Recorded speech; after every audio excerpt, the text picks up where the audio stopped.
All right. Hello, everyone, and welcome to another meetup. We've got a little rebranding going on of just Maddox Market Musings. So welcome to another Maddox Market Musings update. We're going to go over the sort of rotational market that we're seeing in front of us of late. You know, last month we talked about we called it the uptrend remained intact. And, you know, from here, not a lot has changed other than we've just seen a couple of, you know, slightly ugly days for growth right now.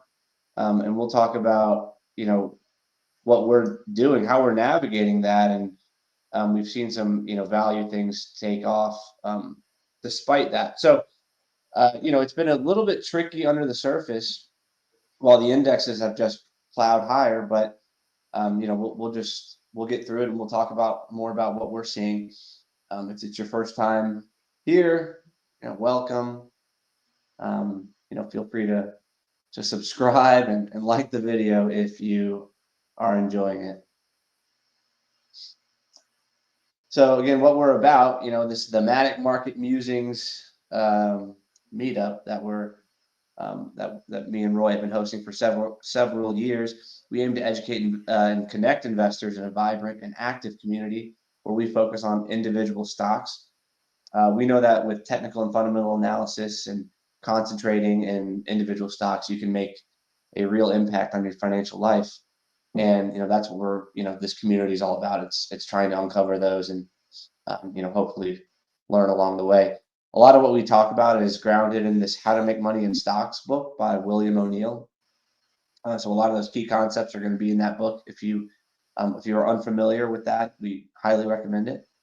And we use a lot of this Investors Business Daily resources, which is part of the ecosystem that William O'Neill created over the last several decades. If you're here, again, this meetup, it's just for education. We're not giving financial advice or recommending stocks today. We're just, you know, Roy and I are going to give our opinions, and it's not an opinion to necessarily go buy any stocks or securities. Just, you know, consult your financial professional for advice on that. Wes, let me interrupt you one moment. Okay, go ahead.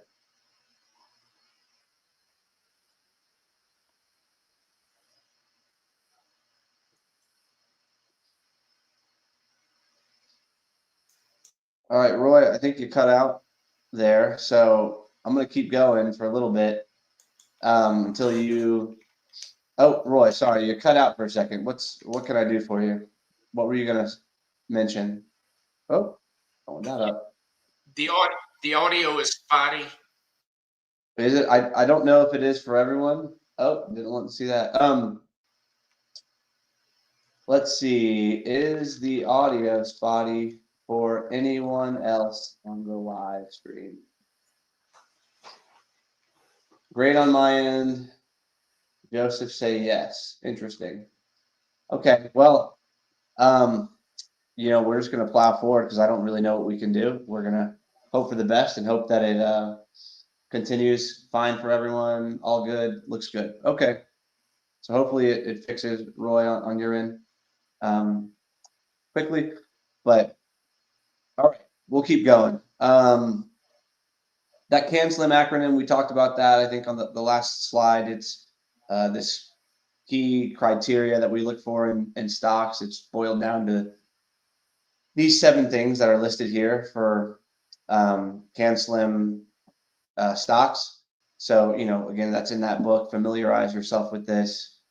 You know, we're going to talk about current quarterly earnings, annual earnings growth, companies that are doing new things, new products, new services, new management, or just stocks making new highs. So, you know, we're always trying to find stuff on the cutting edge most of the time. Supply and demand, you know, there's a lot of volume cues that we're looking for big institutions piling into stocks and leader or laggard. As an example, you know, Nvidia and AMD, that always comes to mind. You know, we're typically going to be concentrating on the stocks that are making new highs within the semi group, as an example. You know, institutional sponsorship. Okay, we want to see, the key funds that we're looking at, the high quality funds being listed as shareholders on these stocks. And, lastly, market direction. That's a key part where 3 out of 4 stocks are going to follow the overall direction of the market. So, you don't want to fight the tide, and the market's in an uptrend, which it is now. Typically things are going to be a little bit easier, or really much, much easier when the market's in an uptrend. So, we focus a lot of time on that. Quickly too, we'll go over what we consider our three pillars of the investment process. First is technical analysis, then fundamentals, and then macro.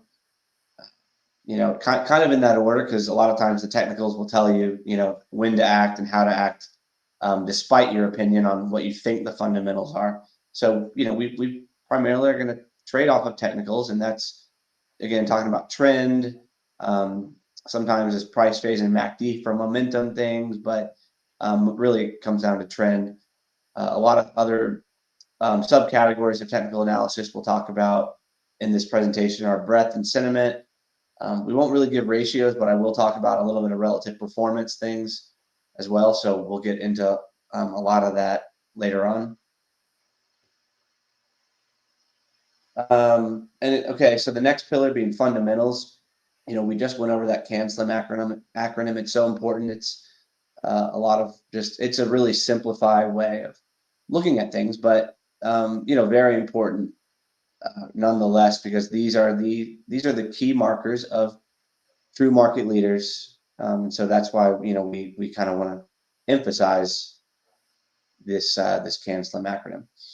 And then we won't go into macro, but really for us it's about GDP growth and inflation growth, and then a lot of that feeds into what the Fed is doing ultimately, right? And so there's always constant debates, because they are really a huge part of what moves markets, and they can cause bull markets and they can cause bear markets. So that's really why you want to be macro aware, we think, because ultimately it just boils down to what is the Fed, what's their next move. So yeah, we'll get into some of these charts now, just updating the Qs here. And we have this annotated where we have that bear market decline with all the different announcements, with all those announcements being made with tariffs and all that stuff.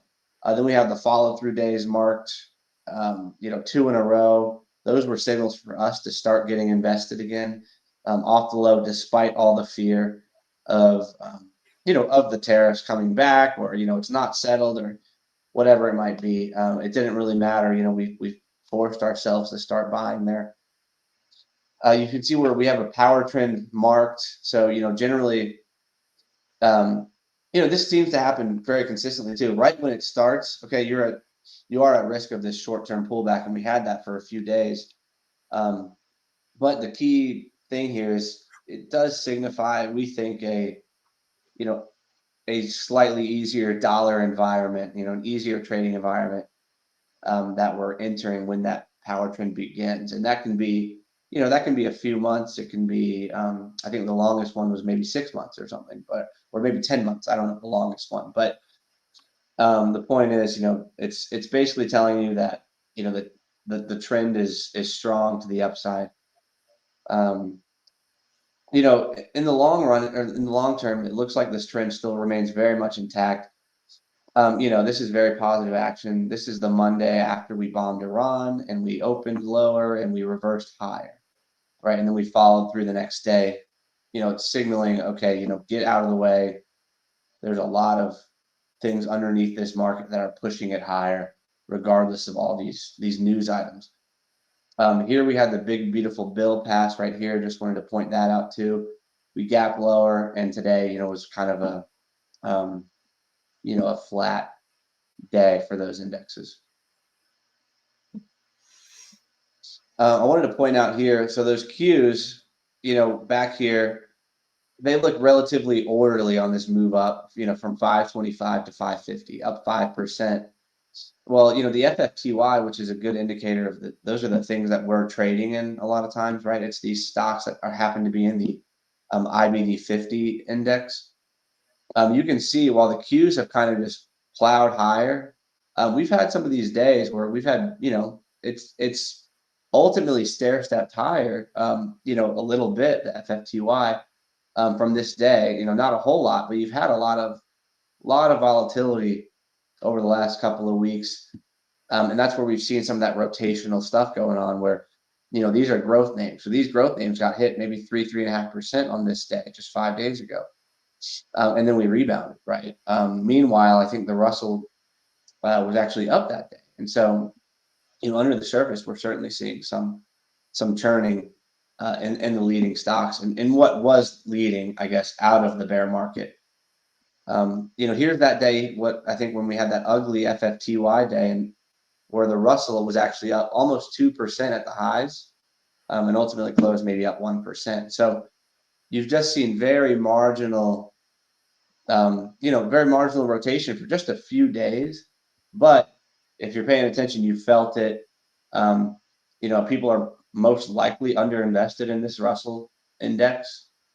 People have been calling for that Russell bull market for many, many years, it feels like, and we haven't really gotten it. We've gotten faked out several times on breakouts. I'm not seeing a whole lot of talk and chatter about it, I think, right now. And that's interesting to me. I think that it might benefit us to take a closer look at these Russell stocks from here. When you're seeing maybe some of those high octane growth names are need some more time to consolidate. And under the surface, that Russell, I just wanted to point this out too. This is that regional bank index, the KRE, and that's just a big component of the Russell. There's a lot of those small banks that are here, and you can see how well they've performed, over the last several days. That's a big move, nearly a 10% move over the last couple of weeks in that index. And while the rotation's annoying, perhaps if you don't own these, right, which we don't typically and don't now, I can't necessarily complain if financials are doing well. There is something to be said. Okay, if the financial sector is doing well, hopefully that means the rest of the economy is also doing well. And it's just part of markets that give a little, take a little. It's just it is part of navigating these things. I'll go through a few of these statistic things. I think someone shared this, and we may have seen this from Ropel too, right, Roy? Where he shared this particular table from Wayne Whaley, and it just happens to show these really quick 25% advances, right? It's talking about 25% advances in the S&P in less than a quarter. So we just had that, right? We just had this really, really fast advance in 86 days. And what this is, it's not a large sample size, so obviously take it with a grain of salt here. But generally, you're seeing some pretty high, some pretty sustained momentum, at least 12 months later, and not with a whole lot of downside risk, because you look at 1 week out and 4 weeks out, you're not seeing major pullbacks there. Over the course of these big, quick advances. We saw this in COVID, right, where we had a 30-day bear market too, and it was hard for a lot of people to get invested. I think, it would not be surprising if you saw people similarly left a little bit flat-footed here. Still. We'll go through some more of these.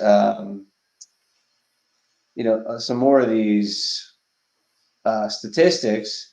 And this was a guy, Charlie Bilello. He's a real popular statistician, I guess. It seems like he shares a lot of these, but I put together the same kind of data here to look at what happens after those big, record index days. So this is looking, at the top 15 record daily changes for the S&P 500. and it's looking at, okay, after that day, from there, what do we see? Well, you can see there's a bit of a dispersion over the next 90 days. You can see we did have some pretty good momentum continue on average, right? It's an average number. You had a little bit of a split, okay? So some of these really, really strong days happen in the middle of a bear market, and some of them happen closer to the end of a bear market, naturally.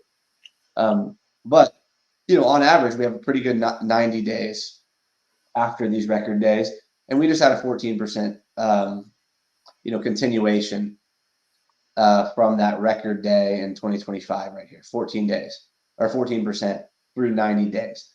So then I wanted to see, okay, what happens over the next 90 days? Well, over the next 90 days, it looks pretty similar. You've got an actually higher average, but a lower median. So, generally, it looks like more of the same over the next 90 days. And then also, if we wanted to look out for a longer term, following those first 90 days right here, if we look at the next 270 days, right, the rest of the year, all these instances are very, very positive, and signal that we're kind of off to the races. Because I guess generally, I think the idea here, all right, what's the key thing we're really measuring with these big daily changes? Well, we're measuring, were we in a bear market, basically. That's kind of what I'm imagining is what's really being captured here. Were we just in a bear market? And if the answer is yes, well, then you've got some momentum to continue. We cleared a lot of excess out. A lot of people panicked. And I think that's kind of what we're going to see over the course of the next year. It's one thing to say, hey, the indexes might be up 25% a year from now. There's going to be a lot of ups and downs, absolutely. But the point is, we think there's a lot of reasons for optimism looking forward. Yeah, I wanted to actually go over, just looking at the positive ones, right? What if, if we looked at the positive first 90 days here, what does that do, right? Because maybe, of course, the next 90 days would be better if we just kept going lower and lower for the first 90 days. Well, you actually see there's not a whole lot of difference. If we had a strong 90 days after that huge update, we're going to have really similar averages and medians and such for the remainder of this year. So it doesn't matter, right? It's not like you missed a whole lot, basically, is I think what this status is saying. It's not like you missed it because we're already up 14% in these first 90 days. The fact is, the average is still tape. We're up 25% a year from now. And I've been updating this for a couple of quarters or a couple of months just to stay on top of it and keep everyone updated on this breadth thrust. It's something we've been tracking for many years, and it's something that we find valuable because it's just another thing to keep in mind. That's gonna that gives this bull market legs to continue. We're sitting here, we're up 13.6% from the day of that thrust on April 24th. That's a little bit higher. That is higher than average. That's higher than the median as well. So we're off to a very strong start in those almost 3 months. But of course, that we see that continuing. Just more and more things talking about the health of the market off that bear market low. Likely giving us strong footing. And here's just that chart I wanted to share too, where we mark these over the course of history, where you can see when these breadth thrusts occur, and how timely they really can be. And then just to zoom in, I think it's helpful to see, we've had 3 of these signals occur in the last couple of years. You can see what happened, and this was, I believe, March 31st or so of 2023. This was following those banks collapsing. We had a period of consolidation and then a couple of good months. Things got rocky again, just always, right? You've always got to be on your toes and ready for the environment to change. You never know. But and then early November 2023, this thrust signal ended up propelling us for much of the year and really into to the end of 2024. So if you're considering that, here we are. We're about we're almost 3 months into that. There will be breathers throughout the year. Absolutely. Remember, we had a pretty big correction in April and in August of 2024, but there's nothing to. There's nothing there. It just is. It's encouraging, right? It's encouraging, saying that things have changed, and hopefully, most of you have gotten some traction at least early on out of the bear market, even if it's kind of it may have stalled more recently. And then last on the macro, usually we're having these meetings, and the CPI is like the next day, and so we always talk about inflation. I didn't want to harp too much on inflation again. Everyone's eyeing those reports still, same old thing.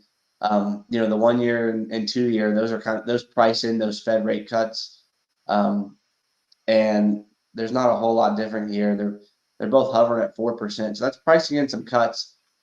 Last I checked this morning, the Fed futures were pricing in that I think a September cut and a December cut, so 2 cuts still this year. Okay, fine. Everyone's hearing Trump, badmouth Powell. He will continue to do that until he appoints someone new, which is very obvious he's going to do that. It's going to be interesting if the market is going to start pricing in cuts because they think they can appoint a more dovish person. Maybe we don't. Maybe these Fed meetings become less and less important because we know, or we think, that Trump's going to, push some people through that'll, push for these rate cuts. It's unclear, how that's going to work out. But, the Fed keeps talking about, okay, they're going to wait for inflation to rear its head because of these tariffs. I highly doubt that it's going to show up in the data. I just don't think it is. It's increasing taxes. It drives me crazy over and over again. That you raise taxes and you think that causes inflation. It just doesn't work that way. Otherwise, we would lower taxes just to lower inflation. And that's all it is. It's a tax. But the point is, I think it becomes less and less important. But what we may need and what may occur is to keep the bull market in gear is those Fed cuts. Entering kind of this new stance from the Fed would maybe be a welcome development from the from the market, right? It might be looking forward to that whenever it does occur, because in reality the Fed has not changed their stance in several months, right? There was a period of loosening, and that helped the market a lot. And then they've paused for a very long time now, and technically have gotten tighter as inflation has fallen, but rates have remained high. So, anyways, that's I don't know, my 2 thoughts on on the Fed, but it certainly would be I would expect it to be very good for the market when that stance does change, and we're gonna be pricing that in obviously as it's about to happen. So that's that's one thing to keep in mind, is we do have that Fed put right still. And cutting while the market's at all-time highs, Roy and I are pretty optimistic that would be a real good thing for market participants like us. Okay, and so I'll keep going here. I'm going to go through what we call our appendix, which we don't go through a whole lot anymore, but there's not a whole lot of specific details to go through for the market right now. With this sustained uptrend just kind of continuing along for the last month or so. Here's the Nasdaq and MACD. We're technically on a buy signal down here with that MACD crossover to the upside. We went on this brief sell signal. It's not like we got oversold by any means, but the index has continued to work higher, even though there was some waning momentum there over the month of June. Then here's the Nasdaq and the moving average crossover. So this is these are the key moving averages we look at to signal, trend changes for us. This is the perfect environment for us, we think, right? It's positive trend of the 10-day, and this green line is above the 21-day in pink. That's above the 50-day in yellow and the 200-day in red. So all of those, different durations are in alignment, and they're all, upward sloping. So as far as us, as what we see in the market, the trend is just very clearly and overwhelmingly up right now. We look at this, we always bring up this long-term moving average, the 30-week. 2 weeks above this to us signals that long-term trend change. So we did have that back in, in May, that long-term trend change based on the 30-week moving average. So great, nothing to really report there. When we had this little pullback and this consolidation in May and June, I know Roy was talking about the broadening out that he expected to occur. We did see that broadening out, so we did see some stocks and more participation in that last leg up. This is the stocks above their 20-day. It went from 40% to 80%. So we did see some improvement in participation on the way up there. Here's the stocks above their 50. That has yet to see a big change there. Just gyrating around. So, but on a short-term basis, like we just showed on that 20-day moving average, there was some early signs of increased participation. And here's the stocks above their 200-day in the S&P 500 right here. Similar, you're seeing a little bit more improvement there. You've got 50% of stocks above their 200-day, now up to 62% over the last month or so. And then, going into the Nasdaq, which has a little bit more stocks that, we're interested in, we did see, again, that improvement in participation. It went from 40% to 65% over the last month. That was the 20-day, but that was the stocks above their 20-day moving average. So, yeah, again, that improvement there was on that shorter term moving average basis, going from 40 to 65. And then at the 50-day basis, a smaller uptick, right? So we saw from 55 to 65 here for the stocks above the number of stocks above their 50-day movement. It still has not surpassed its peak, which was close to 70% back in June. So, obviously it will be a welcome development here. You can see when we, when we came out of that, or when, the bull market for us started in earnest in November of 2024, you can see how quickly we improved from, 15% of stocks above their 50-day to close to 75% of stocks above their 50-day. And okay, here we've got, the percentage of stocks above their 200-day in the Nasdaq. It's sitting here at 42%. That's up from about 32% just a month ago. So yes, okay, more improvement in participation showed on this longer duration. Over the last, it is pretty interesting. Over the last, 4 or 5 years, we have not had a strong move upward with more than 50% of stocks above their 200-day moving averages. I wonder I do wonder what's going on under the surface, if we've got a lot of these zombie companies or something, that have just that went public in 2020 and 2021 and have just failed to have any action and just maybe need to get delisted. I don't know if that's the case, but would love to see that improve to somewhere above 50.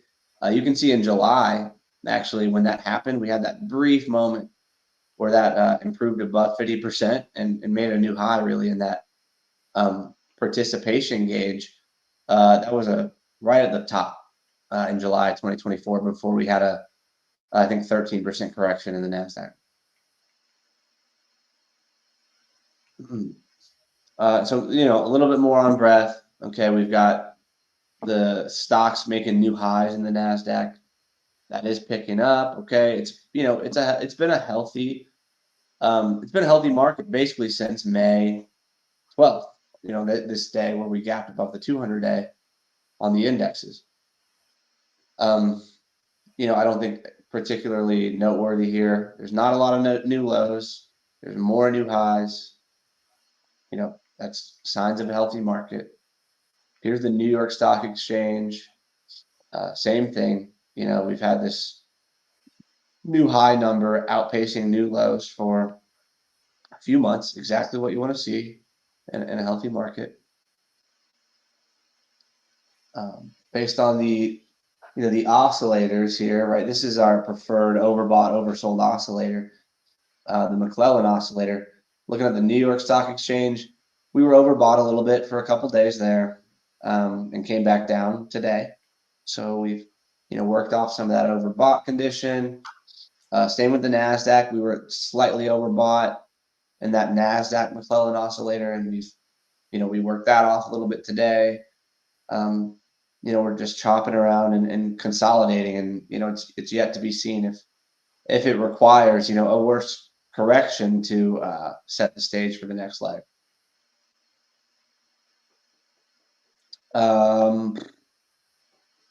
Oh, here's the VIX. Okay, not super noteworthy here either. It's quite low. We know we can go lower. Absolutely, we can live below 15 even, but we are living closer to 15 to 20, right? In that 15 to 20 range, we know we're not getting blown up, which is sometimes good enough, right, for traders. Right, you just hold on, wait, see if you can just hold on, right, and you get these normal consolidations. Maybe if you bought things right, you should have profits, or you should have small losses perhaps that don't warrant taking defensive actions yet. So just keeping an eye on this VIX. But when it's living below 20, there's a much higher likelihood that you can hold those stocks through normal consolidation periods.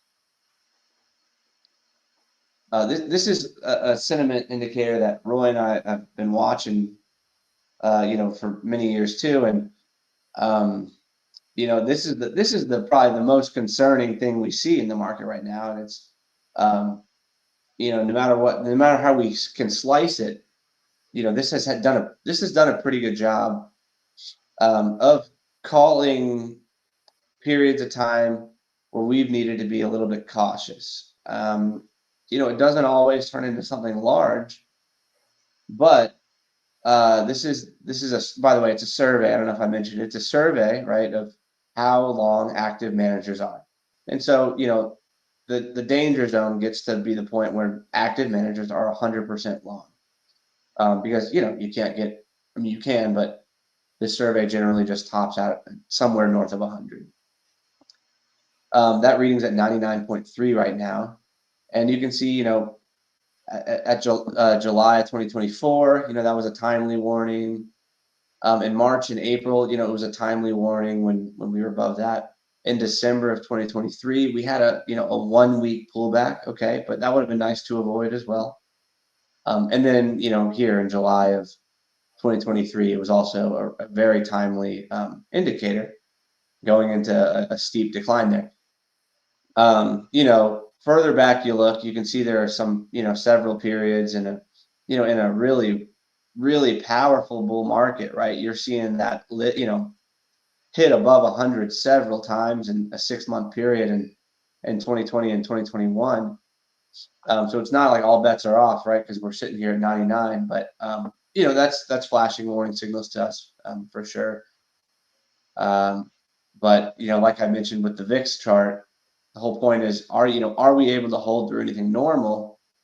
And are you able to hold through if you've got profit cushions in a lot of these leading stocks that hopefully you've been accumulating over the last couple of months. Oh, here's the bull bear sentiment survey from the AAII survey. Bulls peaked up here at 60. They've been drifting down, the bears peaked at above 60, I think I said. And right, we've drifted down here. We're not in the nosebleed section whatsoever. So not really a timing indicator here, but we're seeing it. It's creeping up as you'd expect. The index has just made all-time highs. Of course, people are going to be a little bit bullish because they've got more money in their pocket and have been sort of bailed out of a bear market in 2 months. Here's the net number, by the way. That's the bulls minus the bears. So, we just started having these bulls outpace the bears right here for a couple of weeks. And you can see, of course, that's going to happen. That's a sustained trend. In a bull market, we've talked about that before, but you will have more bulls than bears during a bull market. Here's the put call ratio.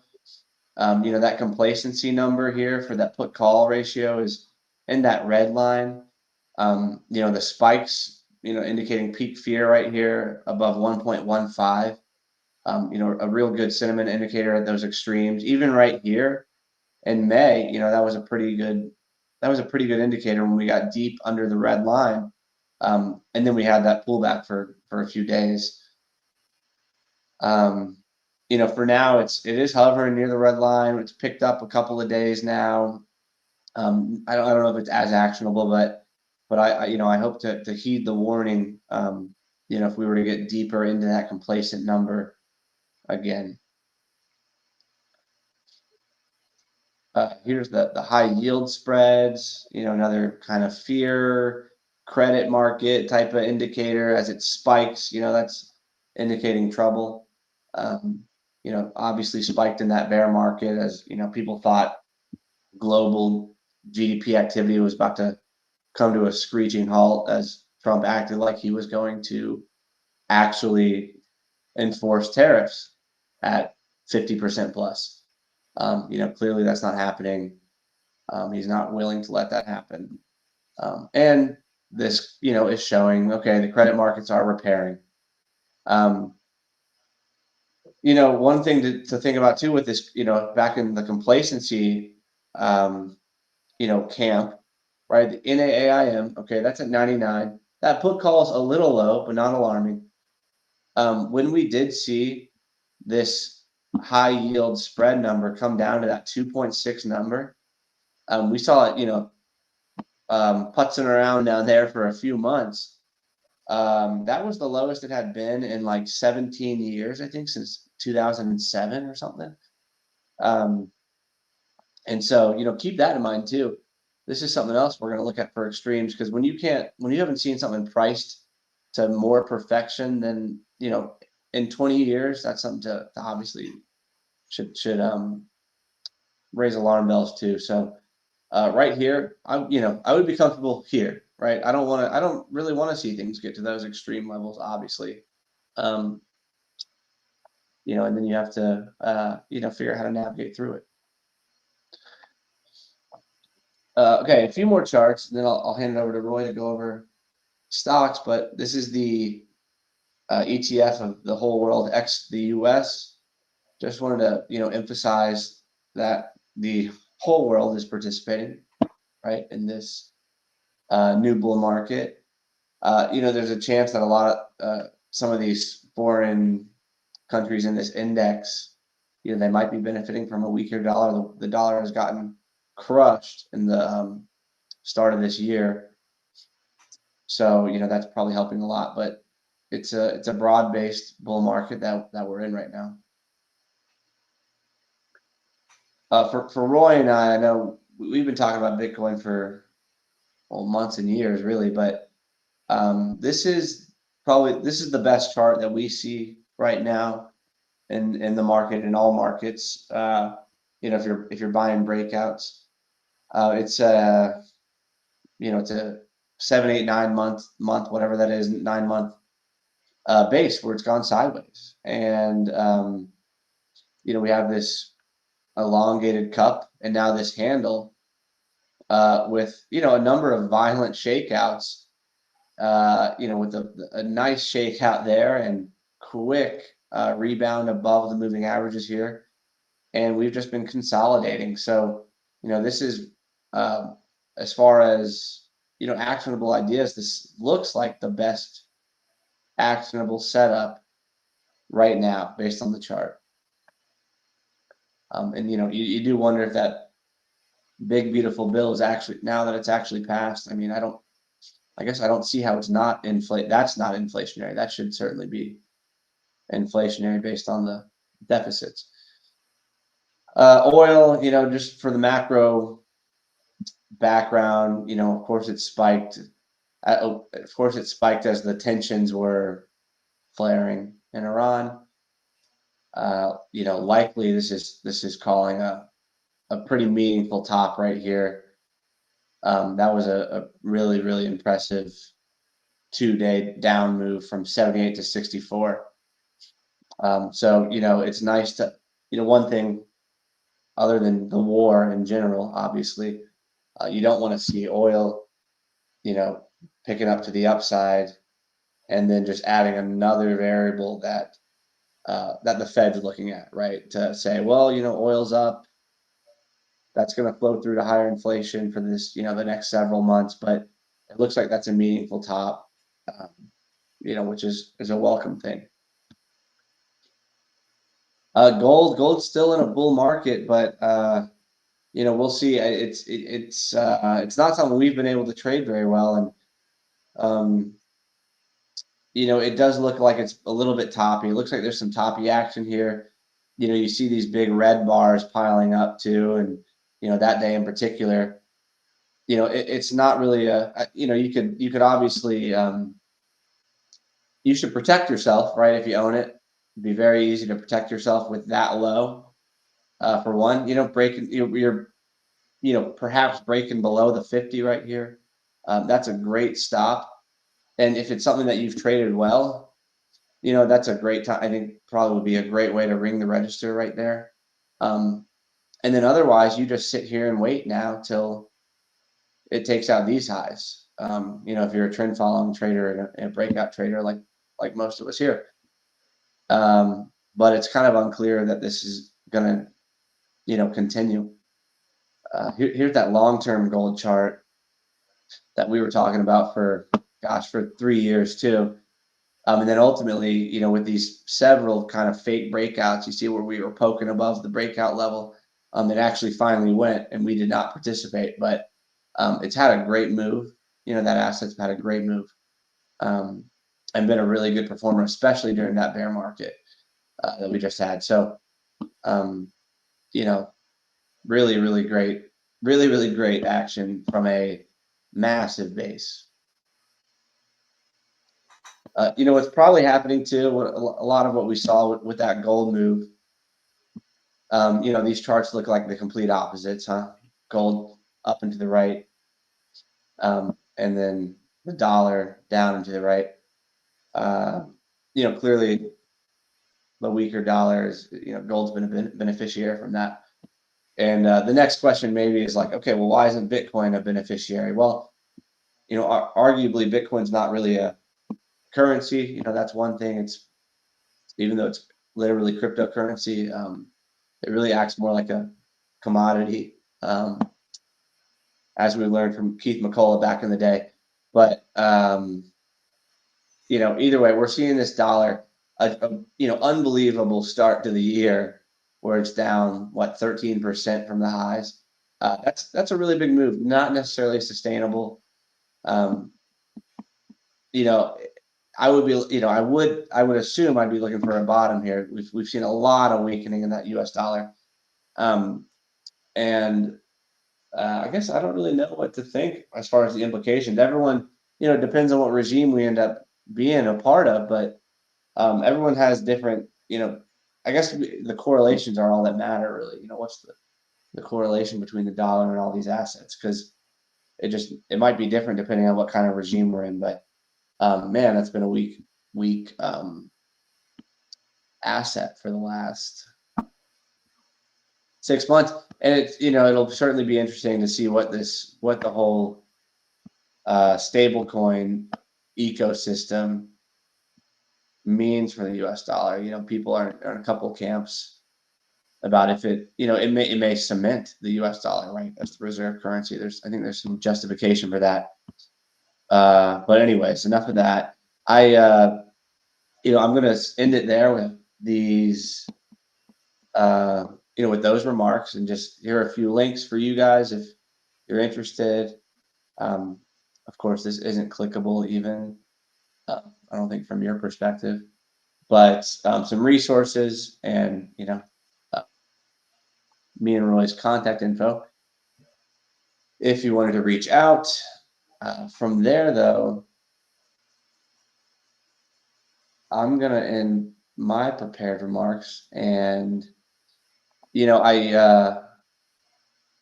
it doesn't look like there were really any questions in the chat, but they're always, you know, it's always available, so use it. Don't forget that it's there. And I'm going to hand it over to Roy, who's going to share his screen. He's going to, or I'm going to share it for him here. He's going to go into the individual stock portion of this presentation. He's going to go over, you know, what's on our watch list, what do we own, and then we'll take, you know, questions from you guys if you've got stocks you want to take a look at. Roy, all you. Well, thank you, Wes. I appreciate that great overview. I also wanted to point out as well, you'll get a copy of the slide deck for everyone that's attended tonight. We'll send that out if you're on our email list. And you know, we urge you to go through the slide deck because it really provides great educational learning material where you can go back and you can you know, look at all these periods in the past that we're profiling. For example, Wesley mentioned his wide breadth thrust indicator and some of the other thrust measures that fired bullishly. And remember, these are just anecdotal, but anecdotal is important. And you know, this market, it certainly is poised to move significantly higher the rest of the year.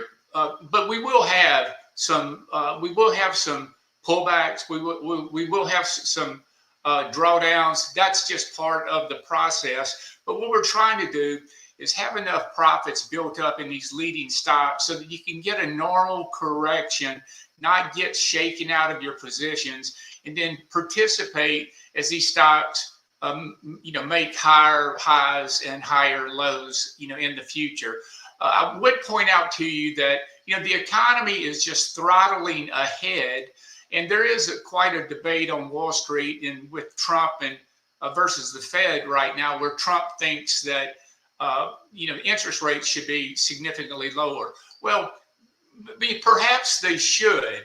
And I was looking at a stat the other day in which the ECU has lowered rates 10 times this year. They've lowered their, you know, their Fed funds rates, and that has really powered the European markets and the overseas markets, you know, significantly ahead. And if we, and what Trump is so focused on is if you remove just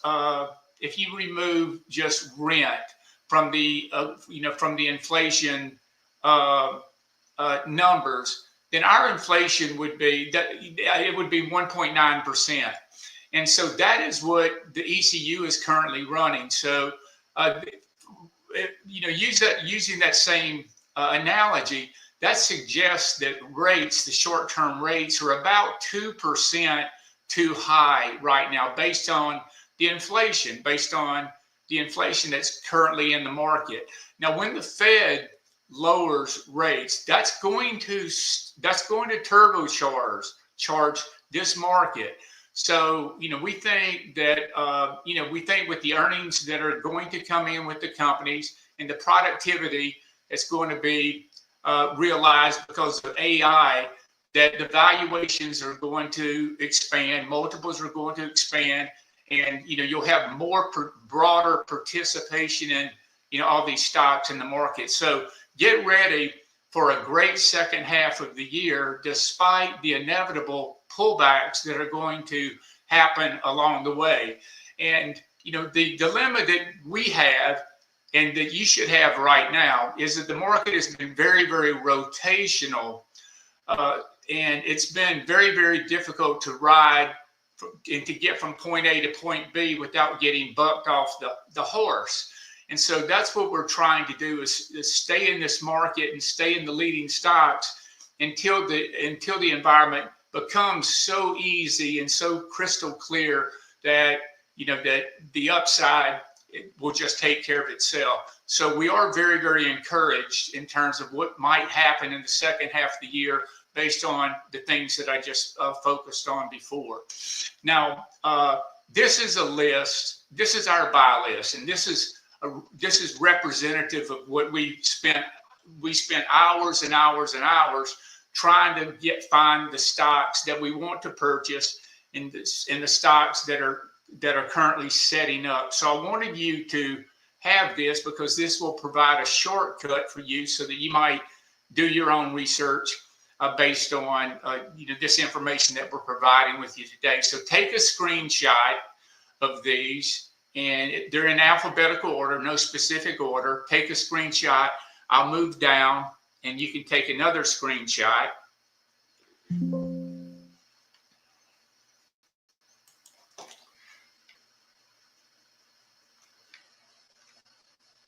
You can take another screenshot here. So that's another 60 names. And then finally, you can take a screenshot here.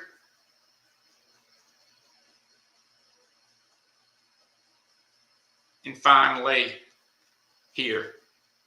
So this will give you an idea of what we are focusing on. And again, we're trying to get the most explosive and the most powerful stocks in the marketplace today that have great earnings visibility, great earnings momentum, and great with you know, significant revenue growth as well.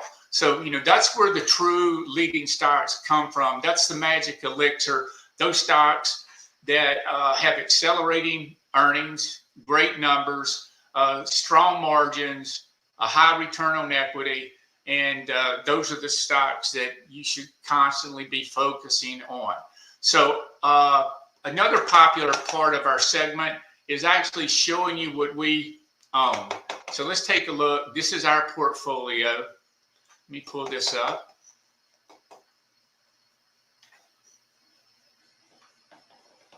And we'll go through some of these names and go through the names, and so you can take a look, and we'll have a conversation on these. So these are the 18 stocks positions that we currently own and we think they represent some of the leaders in the market. What is not on the list, what we don't own right now that we're stalking a Circle, CRCL, Corewave, CRWV, and again, we'd like to get a position reestablished back in Robinhood as well that we sold with I think a 47% gain, but it has continued to move higher after we sold it. So we have a little bit of stock envy there, and we'd like to put that position back on if it would just come back to, say, the 21-day ESA where we would buy on the pullback. Again, many of these companies are going to start reporting earnings in the next few weeks. So that's going to provide, you know, clear leadership based on the earnings that they're going to provide. So you gotta you know, take care, you know, pay great attention to these stocks that are going to be reporting. Know when they're going to report, and have a game plan in place so that you might want to add to your position or totally sell the position going into the number or what have you. So be aware that this is the time to really put your head down, focus on the earnings reports that are going to come in, and you want to press your winners and sell your losers. So this might give you a good opportunity to level up and to average up in a lot of these positions. So let's take a look at what the stocks look like. The first is Dutch Brothers. This is perhaps the weakest stock that we have on our list. Let me pull it up here.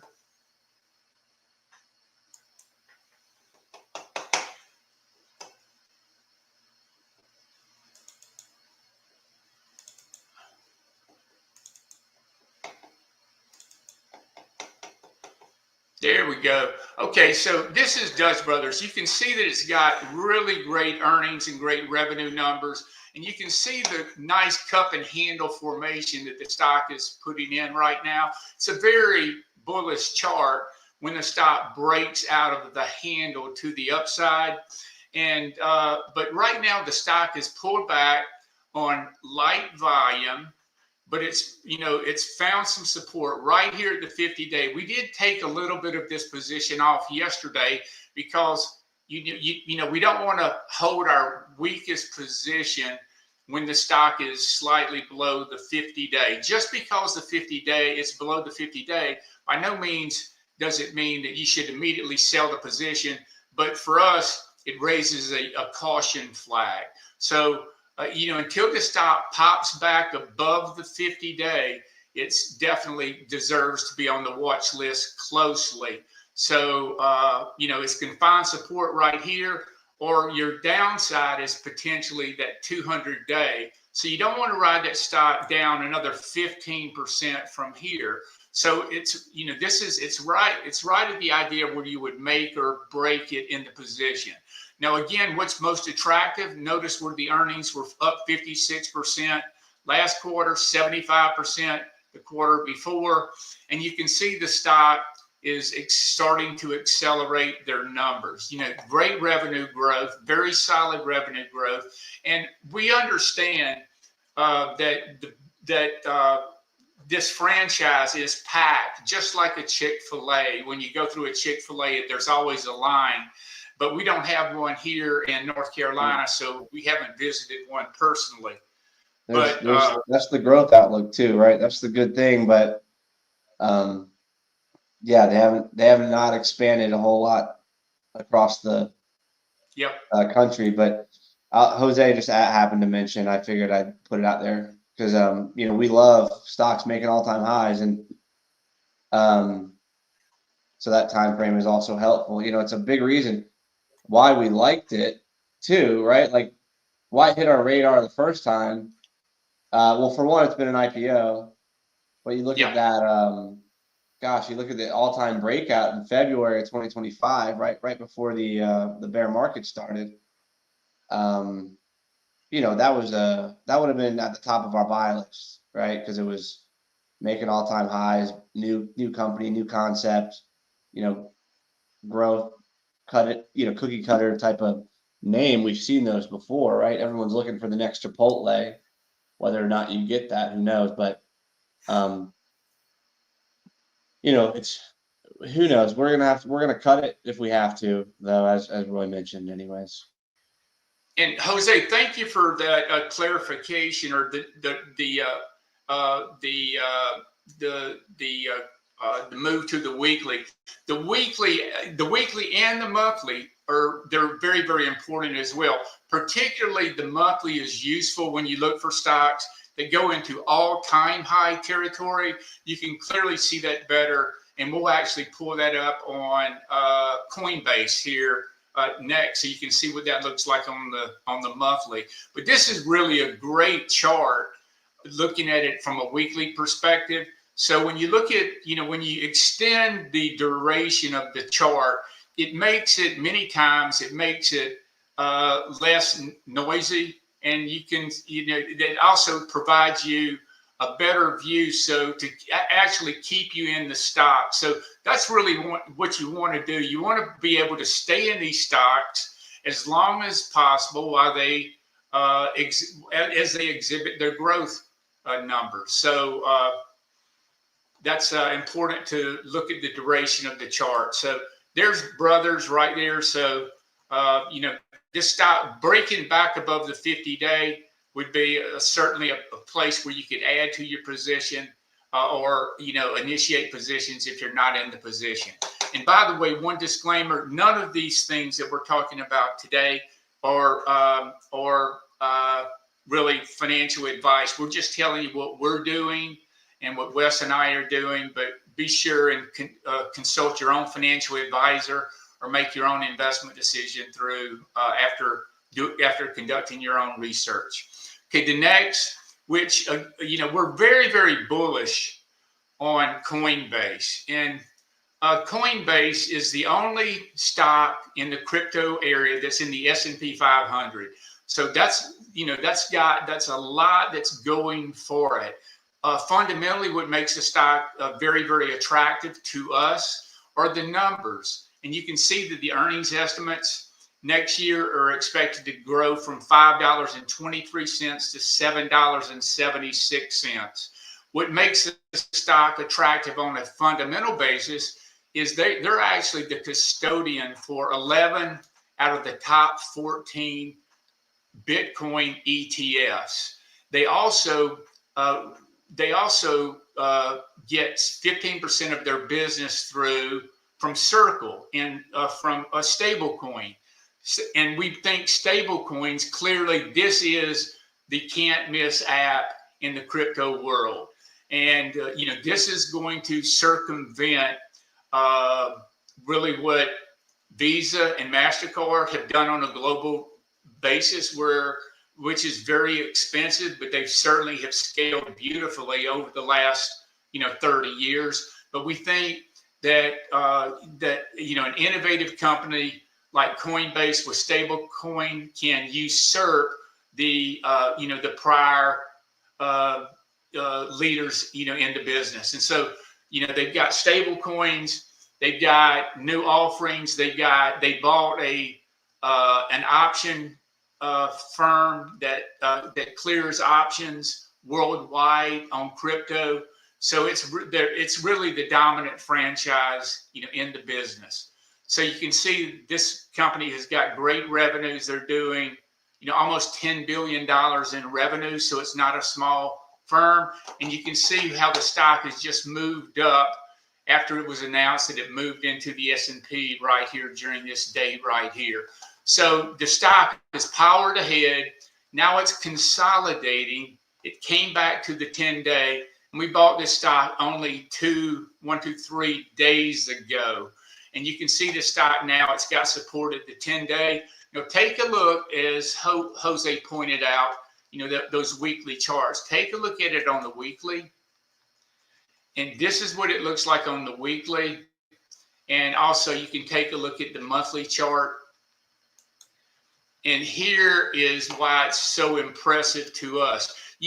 At the back of the envelope technical analysis would suggest that this stock where it peaked at 400. Look, this is the first week when the stock came public, it peaked. It's been 4 years since before the stock's made a new high. When stocks do that, after consolidations like this, it suggests that the stock should go, that's 400 to 50, that you can add 350 to this. It suggests that the stock should trade to $750 to $1,000, in the next year. And if crypto breaks out, this is going to be one of the leading stocks in the crypto universe besides owning Bitcoin. So you'll have a green line breakout, all-time high territory right there. And then you're off to the races. You're off to the races as you get through last month's high. And again, you take that out. That's going to be very, very bullish in the setup. Okay, Credo, we got a position here in Credo. You can see this stock's at all-time high territory. It just broke out in the last 30 days. And so it's got a very, very strong signature, very strong chart. And Credo, most importantly, it's got triple-digit numbers. You can see the earnings growth.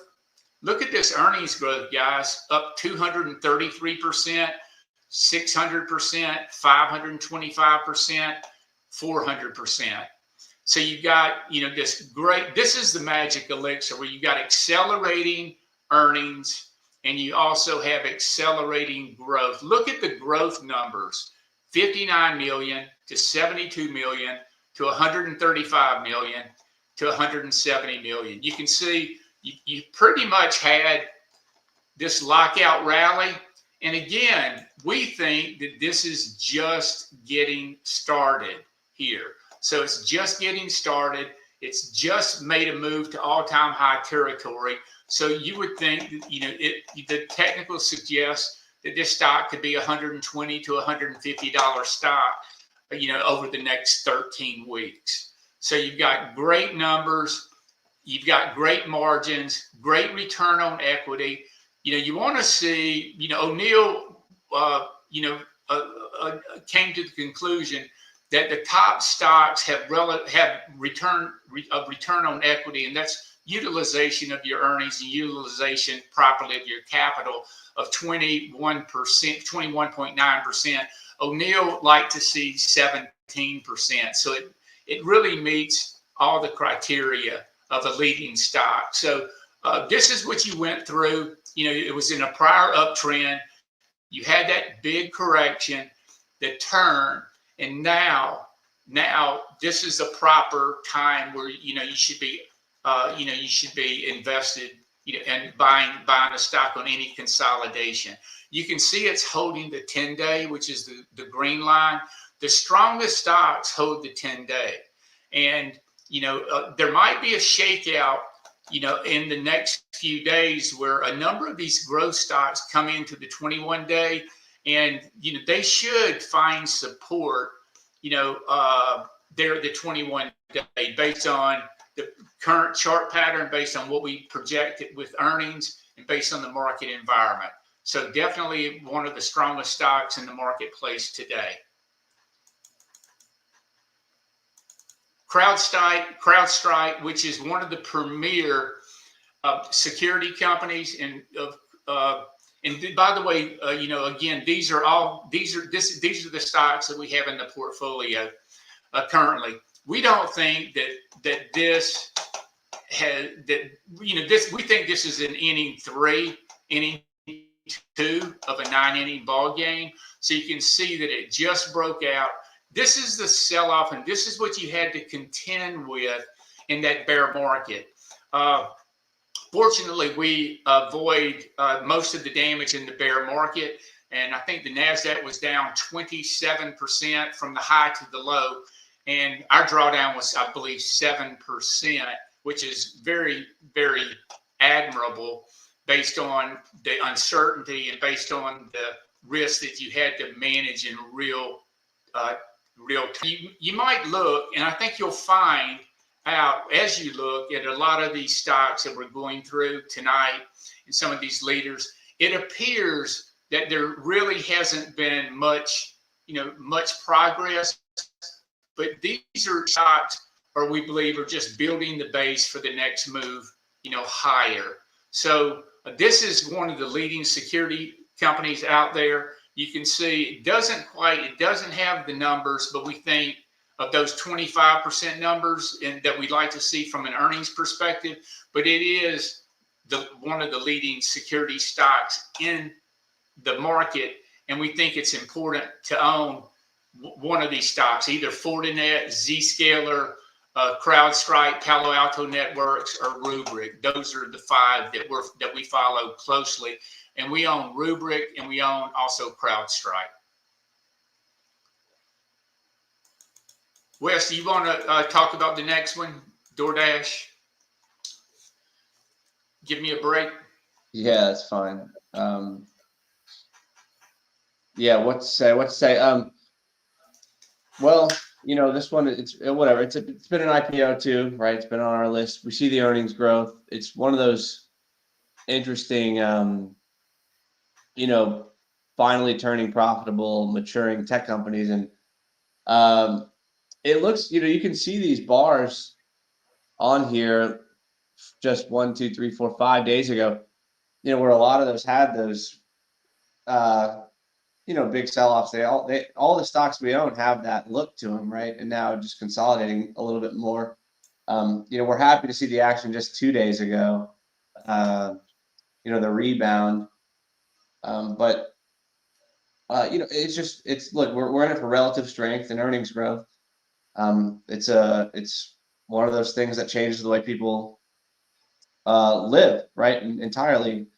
I used to always think I was not going to be a big DoorDash person. I'll go drive and get my own food or whatever it might be. And then I had a kid, and now I'm having another one, and changes the whole decision process where, I don't want to pack the kids up, go in the car and go grocery shopping or whatever it is. I mean, it's a game changer of a thing here.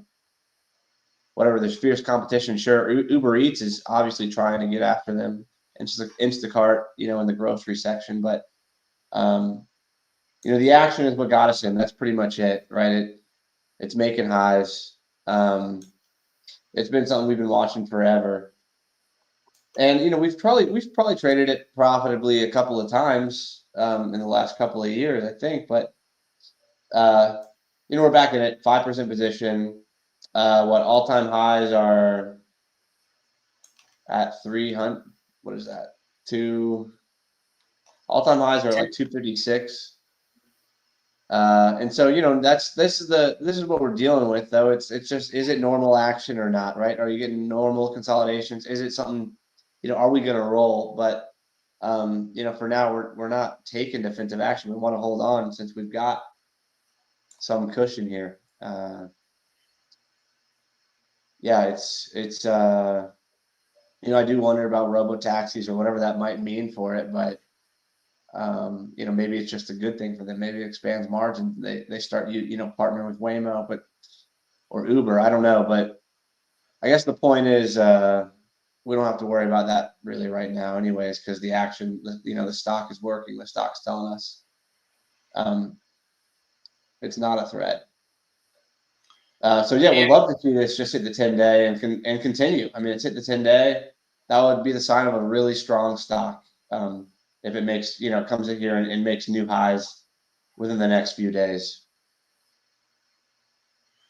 And, let me point out, Wes, that again, back of the envelope, from a technical analysis perspective, this is just about to go into all-time high territory, guys. And I'm going to back up and show you what Crowdstrike looked like when it went to all-time high territory as well. But this suggests that the stock should, really from a point and figure count, technical analysis count, it suggests that this could be a $500 stock, in the next year, or even by the end of the year, depending on how the earnings come in. And you can see, all-time high territory. You can see I've got the trend line there because that's the trigger to really add to your position. And, to speak specifically on these trends, you can see when this stock moved to all-time high territory right here back in 2019. This was Crowdstrike right there. You had to move to new highs. Again, when it came into new highs, again, there's the bear market, but it quickly moved all the way here to new highs. Again, you can see this breakouts from 260 to 500. There's that double when you exceeded that $250 price target. It's, it traded to 500. So that's the type of environment that we're in right now, and that's why we intend and we are going to make every attempt to hold these leading stocks that we're in. You do have great management from DoorDash as well, and again, there's no telling where this business may go, but they're going to be delivering anything and everything. I mean, they're delivering, they're delivering here in Charlotte, mulch and stuff from Home Depot and Lowe's and things like that for their clients, for those people that don't want to drive and bring all that stuff, bring all that dirt in their car and things like that. So there's many different avenues of expansion, from hardware, hardware stores, liquor stores, restaurants, just all types of all types of opportunities in this great niche that's out there. GE Verona, again, you can see when the stock broke to new highs. That's on the monthly. So see what, at this point, you can see what we're seeing and what we're looking for. So we're not looking for the cheapest price. We're looking for the right price to buy. So this is, this has been one of our most successful ventures, in the last year, where we did buy the stock coming out of, the bear market in 2022. And this is one of our biggest performers in 2024 last year. So you can see the stock made a new high, came back in the bear market, had a terrific, a tremendous decline, pullback, in that brief bear market. But you can see we snapped back, after the, after the bear market. The numbers are what's so impressive. And again, these stocks that were recent IPOs, over the last couple of years, those are the ones that the institutions are just loading up on. And many of the retail investors aren't really aware of these companies yet, unless you follow Ken Slim, unless you follow people like us. People might not be aware of who GE Verona is, but this is a company that's doing billions of dollars in numbers, 8, 10, 18, 28, $35 billion, in revenues that very few people are really aware of, other than the people that are in the alternative energy area. What makes this stock so exciting is you have a big company, spin off from GE, that's doing astronomical numbers. So you can see the last earnings report, earnings were up 294%. Huge numbers, 91 cents versus a loss of the year before of minus 47%. So these are this is clearly a leading stock, in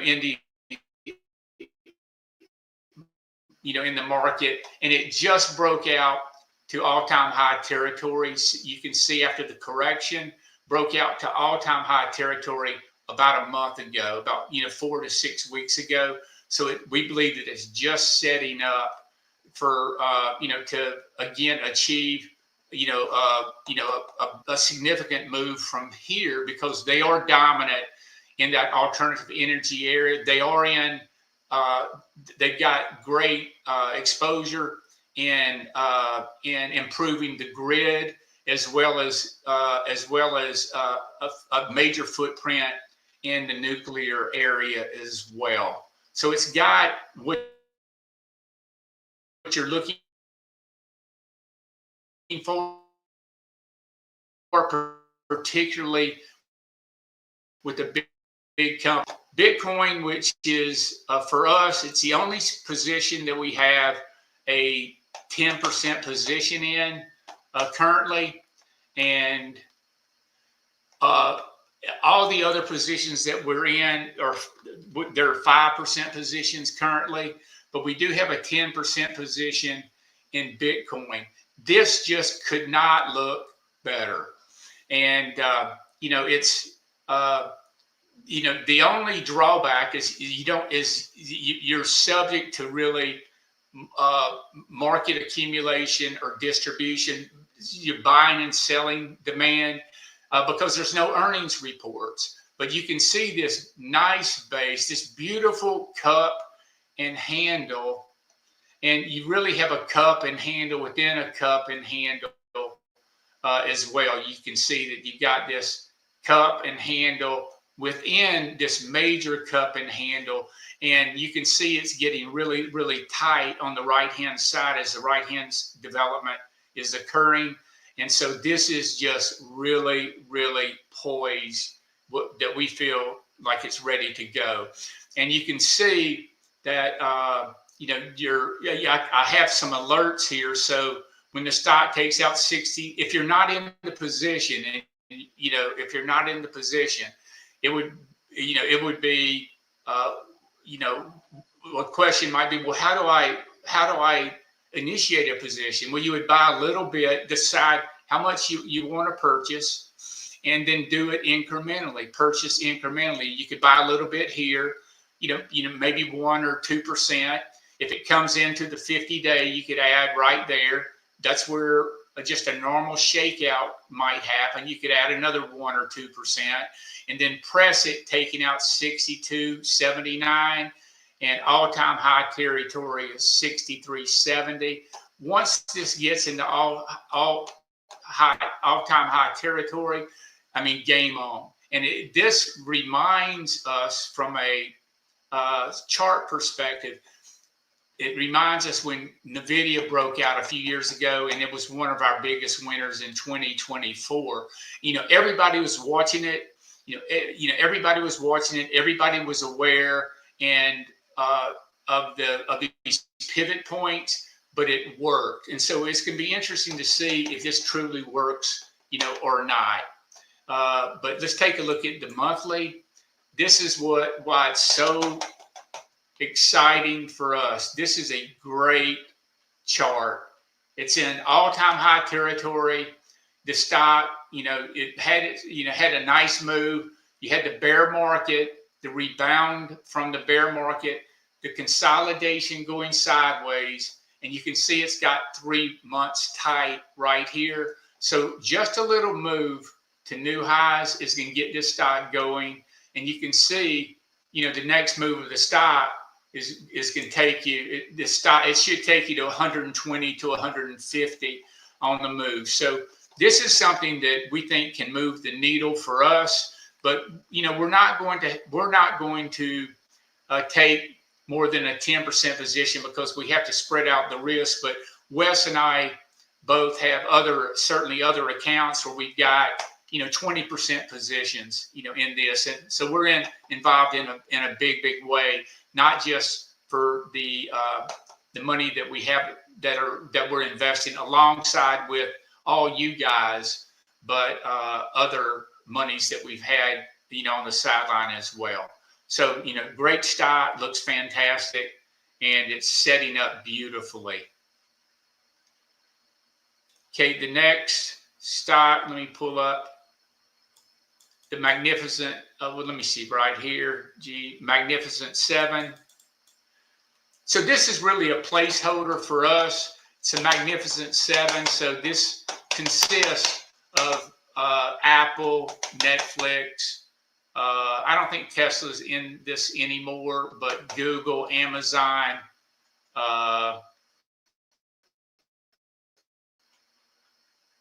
etc. And so it's an ETF, and so the ETF looks on the daily like this. You can see the nice cup, and really this broad, long handle. It has broken out of the handle here, and it's really sort of a placeholder for us. But this is why, you know, all these charts, the leading stocks, you know, when you study, you know, the models of the past winners, you always want stocks that are in prior uptrends that go through a correction.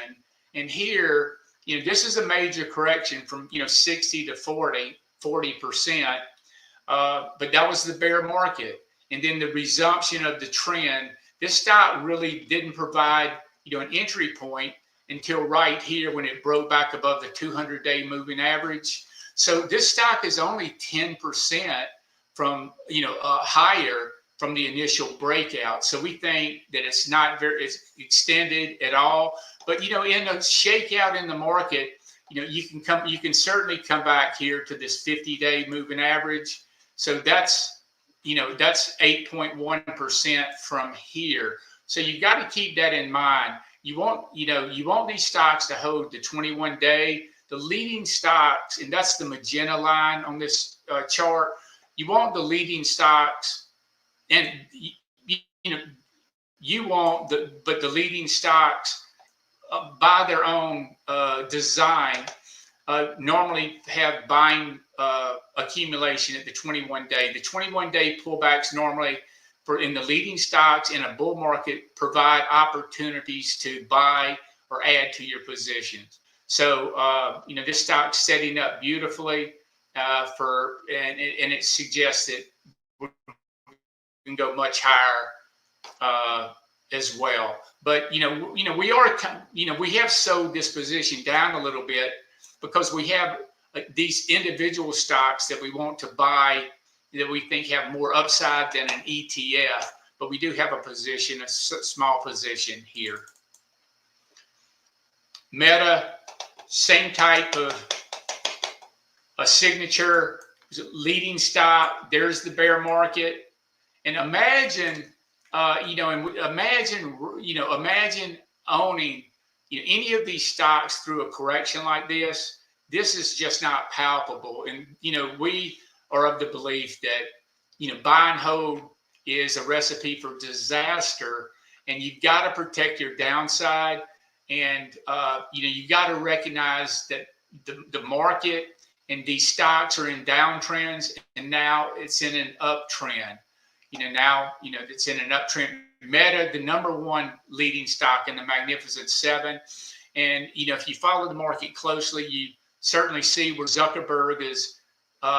He's buying all the talent around him from all the competition and putting them in their AI area. The #1 guy from Apple AI just left today and joined them, and Zuckerberg is paying astronomical money to get the very best talent in the world to formulate their AI strategy, and we think that he will be very successful, with their product. I think their LLM model. I think that is. I think it's Llama, if I'm not mistaken. But this a major, huge company generating terrific numbers, and this is just a magnet for institutional investors because of the liquidity. You can put $10 million at the market and not even move the stock. It's so heavily owned and so much liquidity in the market. It's certainly, it's the leading. This is a leading Mag 7 stock in the marketplace today. ServiceNow, which is a leader in the enterprise area, is next. And actually, let me take a look and see what the monthly looks like on Meta as well. See, again, there's the breakout. And again, this, there's the move there. See, it's gone from 350 to 700. And we don't think that this is over by any imagination. ServiceNow, leading enterprise stock in the marketplace. There's the uptrend. There's the 2022 bear market. There's the 2024 bear market. And we're only 2 months off the low, of the 2024 bear market. New bull markets, when they begin, and we think we're in a new bull market now, they're not over in 2 months. We think that we think that we're on the path to have a sustainable advance based on the momentum character of the market and the anecdotal information that we've seen from those charts that Wes went over earlier. So, you want to be in the leaders. We're showing you who the leaders are that we think anyway. So these are the ones that perhaps should be a main part of your portfolio as well. Here's Nvidia, which is the granddaddy of them all. And the breakout that we were talking about on this, we were talking about before, and I'll show you on the daily as well. But Nvidia snapped back it's come all the way back. Now it's in gear, making an all-time high in price. And notice again, there's the move, an all-time high in price. There's the move, an all-time high in price. After the big correction, there's the move, an all-time high in price. And so you can see this is just stair-stepping higher. And now you're right on the cusp here of just buying, of it moving again. We just actually re-entered this position a week or two ago as the stock made all-time highs, in price. So let me see what this looks like on the daily. And this on 2024. Let me just take a look at this because we traded this beautifully in 2024. Let me just change the date to January. This is what, actually 2023. This is what I was suggesting, is that this is the breakout, and this contributed mightily to our performance. This was in 2025, 2020. This was the 2023 to 2024 move. And this is when the stock went, this is when Nvidia went sideways for, a number of months and finally broke out. We bought this stock right there and we got a double in it, almost a double. We actually sold it on this key reversal right there. And I think we did perhaps have a 20% position when it was all over in Nvidia, but you got a double, really achieving superior performance. It's being concentrated at the right time and being able to have an easy dollar environment and get a move like that. So we actually traded it there and we bought it back here after earnings, and we also sold it right there on that key reversal, which was a sell signal that we actually have talked about often with Trader Line. We did a presentation, a year ago or so, talking about sell rules and sell discipline and when to sell, and and we profiled a number of these key reversal days that are signals to exit the position. So that's what Nvidia looked like in when you had the big breakout. And our thought is that IBIT looks just like Nvidia did before Nvidia broke out and made a new high, and then you had this massive move. Let me change the date here to March 04,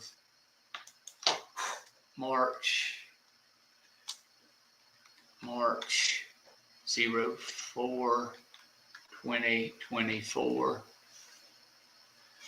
And this is split adjusted, but there's the move that we were talking about right there, where you broke out to all-time high territory. There's your trigger. Notice the volume, 77 million shares on the breakout. So if you see that type of signature with like IBIT, that's your signal to not sell into the into that short-term gain. That's your signal to press, average up, and get knee deep, in the position. Of course, if you're the larger position size that you take, you must adjust your stops accordingly as well. But we think that's we think that bodes very well for IBIT, moving forward. Okay, the next stock that I'd like to talk about is Oddity. Oddity, let me change the date back. Guys, this is a program that we're using. It's called Market Surge from Investors Business Daily. And it's really an invaluable tool for us because the ability to screen. We run all types of screens, and those screens, all these screens we run to try to narrow it down to find the leading stocks in the market. So, those stocks that are up on big volume, those stocks that are making 52-week highs, those stocks where the relative strength is making a new high, those stocks that have triple-digit sales and earnings. So we run all these screens, dozens and dozens of screens, to give that list to you that we provided earlier to you, in hope that might provide all you busy guys a shortcut, to, that allows us to be a resource and actually, give back, to the trading community and so forth. So this is Oddity Tech. We had actually stock envy with this one, where the stock reported earnings. And a lot of times you've heard us speak about stocks that are breaking out to new highs that have one particular signature, and that is stocks that are up 10% in price, where volume exceeds 300%. That those are trigger points. Those are buy signals, not sell signals. Many people look at breakouts like that and say, I'm just going to sell into the breakout. But, if you catch these stocks early enough, and we didn't catch it that day, but that was your buy signal in the stock. So this stock broke out above 51, clearly went up over the subsequent days, almost 40%. And then the company announced, the CEO announced that he was selling 5.5 million shares. And he's the largest shareholder of the company with 23% ownership. And so the stock got rattled on that sell. And so we never got involved in the stock. And then the stock recovered and came all the way back to new highs. And then they announced a major bond offering, convertible bond offering, I believe, or maybe subordinated debentures. And that put pressure on the stock as well. But this is, this action where the stock on the earnings report had this massive move was the signal to that it was going to be a leading stock. Look at volume, up 1,048%, and the stock was up 30% that day. So when we passed on it for whatever reason. We were looking for the stock to come in intraday, and it never came in intraday. I think this is one of those stocks that you had to use like a 5-minute bar to actually get you into position, because we were looking at a 10-minute bar, and you didn't have any sideways consolidation. It just went straight up that day. So we totally missed it. But we initiated a position in this stock over the last few weeks, and so it's sitting there at the 21-day. Volumes decline, and what's nice about and what's innovative about this company is they use AI in terms of selling their cosmetics. So they got a great AI offering that where they can determine what's the best makeup based on your skin tone and based on all that, and it's very customizable. And the reason the stock powered ahead is, look at these numbers sequentially. Rarely do you see a stock that has this powerful of earnings, of revenue growth, without buying another company. So you can see that the stock sequentially doubled their numbers. That can't be any more bullish when you have tremendous numbers like that. And so that's what's got our attention on the stock. And again, let's take a look at the monthly and weekly results. So you can see again, all-time high territory, guys. That's why we're in it, and that's why, that's why we think that it suggests much higher prices, in upcoming weeks and months. Palantir, which was a big winner for us in 2024, we traded this just like Nvidia. So it represented probably at least 10% of our year just in that one stock. If you're a seasoned professional, seasoned pro, what most seasoned pros will find, it's the 80-20 rule, is that 80% of your gains come from 20% of the stocks. In fact, in past times, for me personally, I've had 90%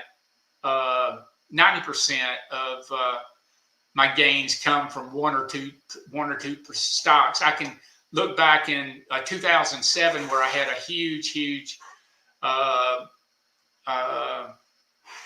multi-seven figure return, and it was all in Google. So it was all in Google, and of course we know what happened with Google and how they dominated the search market. But much like Nvidia, much like Palantir's dominating their markets, today.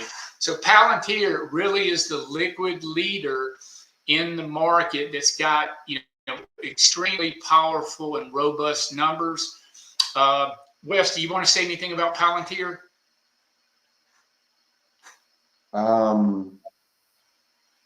Well, yeah, I mean, I guess I can, just because it's, of course, it's been my favorite for a while. Yeah, I don't know. The debate comes down to expensive or if the execution's good enough. But the fact is, it kind of seems like it's a must own for institutions that missed the boat. And it's just part of it's part of the AI application layer that makes it actually useful.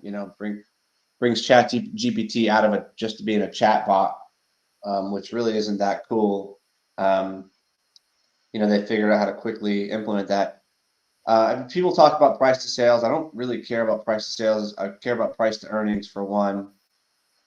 So I don't know if I'm sure you hear that from people if you're debating stock. Price to earnings is much better or much more important. The reason why they have an astronomical price to sales is because they're astronomically profitable despite growing and being kind of in the early stages of this. But yeah, I mean, it's gosh, I just feel like it's a must own. And there's this interesting, flywheel effect that they're working on. I mean, they are just building the developer community, it seems like, where people are, learning like that. It's a feedback loop, right? Where the people that implement it need to learn how to implement it too, or need to learn how to design, more useful applications and everything. So it's so early in that, and we know the number of customers is still really small, albeit growing. But yeah, I don't know. I've always been a fan. The thing that got me excited about them initially was the culture, for sure, and that's led by the CEO, who is just highly motivational, and they all are working towards something that is, much bigger than just them. Working for the U.S. and the armed forces too. Yeah, the market cap, it is 330 billion. Man, I liked it a lot more at 50 billion. So you got to wonder, it'll be $1 trillion company probably, and it won't be a straight line, but is it 3 years from now? Maybe. Each earnings report I think is exciting because you never know if you're going to see just a monster quarter come up, but you see those revenue numbers creeping up. I think about a year ago, they were growing at like 15 or like 11%. I don't know, 8 quarters ago. And you just see that accelerating more and more. Getting north of 40% is going to be pretty awesome for a SaaS company that already has, also huge margins. So anyways, yeah, I'm a fan. Just continue to be a fan, continue to hold a lot of it in my accounts just because it's grown so much. Okay, the next stock, it's in the security area. It's Rubric. And this is, we wanted to own one security stock, or we wanted to own certainly a security stock. And we bought this stock on the pullback, and you can see it's holding here at the 50-day right here. So you'd like to see the stock bounce off the 50-day. They did report earnings, and they did announce, I think, a secondary an offering, and that's what that created some of the short-term weakness in the stock. What we attribute that to the short-term weakness to anyway was a potential stock offering that may be dilutive or may not be dilutive or not. But it's one of these IPOs again that an IPO. It's only been out here a year, and the stock's in all-time high territory. You can see this beautiful move, this sustainable move. And this never gave us any kind of pullback. Notice where this stock never violated the 10-day. From this move from 60 to 100, it stayed above the 10-day, the green line, the whole way down. And I think we ended up buying this stock on the pullback to the 21-day right here, right in here, somewhere in here anyway.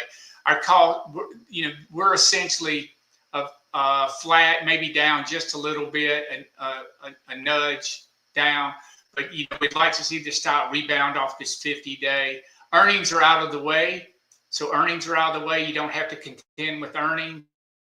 And so that makes it an easy add as long, if the stock can reverse right here. But this is where the stock should have support.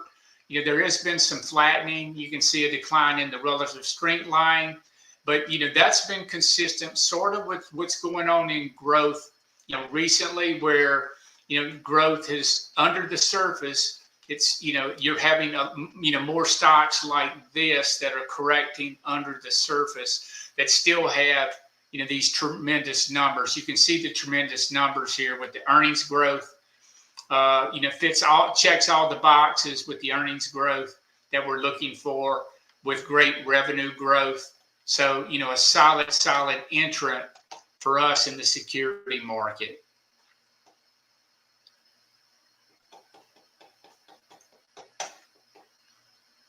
And SC is next. SC sitting again, in this nice uptrend in the market. And here's the correction, and we're down in this stock maybe 2 to 3% right here, sitting right here at the 50-day. But look at the numbers. This is what's got us attracted to the stock. This is a stock doing $20 billion in revenues. Not a small company. 85 billion in market cap. It's right in that great sweet spot. A terrific price, $150. We would much prefer to buy these expensive stocks. Stocks that are over 100. Stocks that are 100 go to 200. The stocks that are 200 go to 400. Stocks that go to 400 go to 1,000. So you got a $150 stock that's corrected about on the weekly. See that you had this nice little correction here of how much is I'm looking to see how much is it off the high. There it is, 13.6%. So it's for us, it's got, you can see it's 13.6% off the 52-week high. It's well within the numbers that we like to see. We don't like to see a stock to correct more than 20%. 15% is that's kind of the high end of the area, but 20 is the maximum that we really would want to see something, not want to see something correct more than 20%, but this is 13% right here.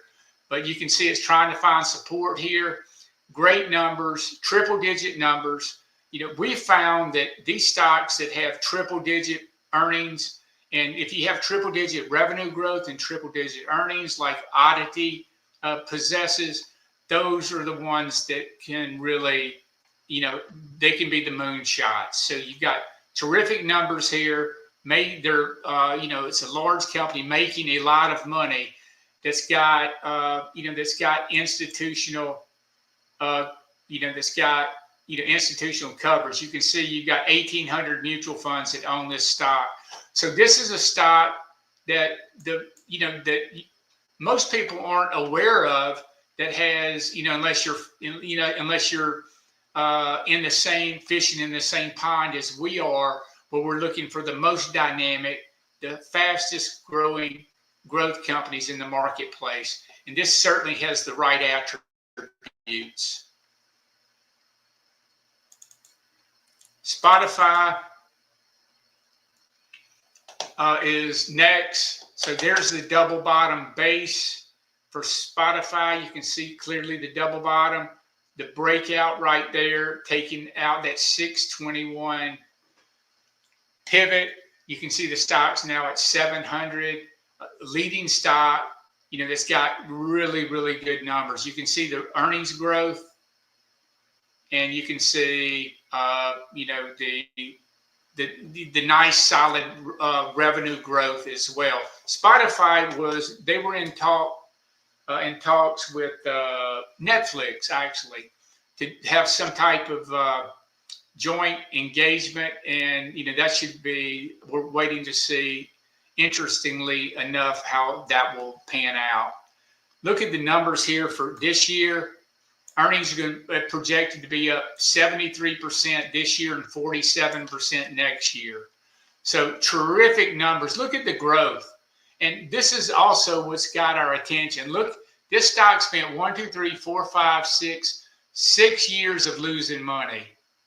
So they went from 6 years of losing money, when they finally, you know, cut, you know, got, you know, when they increased their customer account and reduced their costs, you can see the effect that it's had in their earnings projections. Terrific numbers for a big company.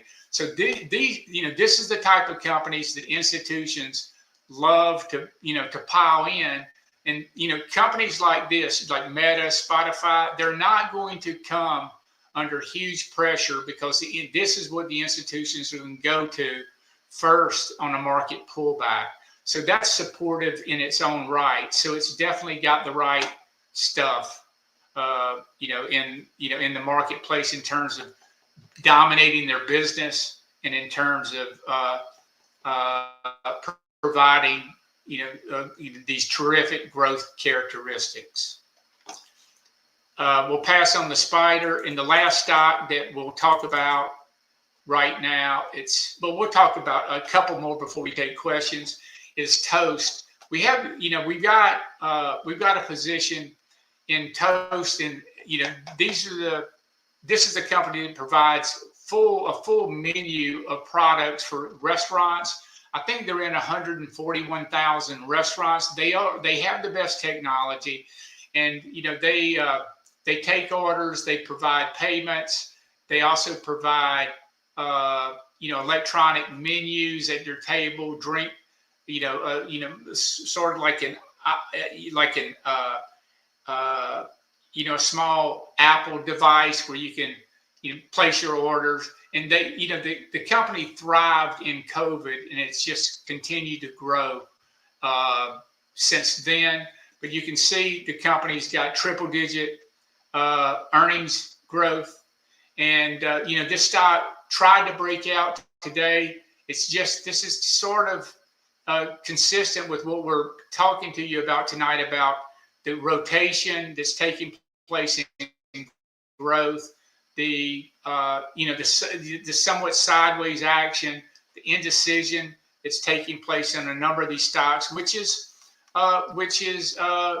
quite expected, as the stock trades around this turbulent zone that it's currently in.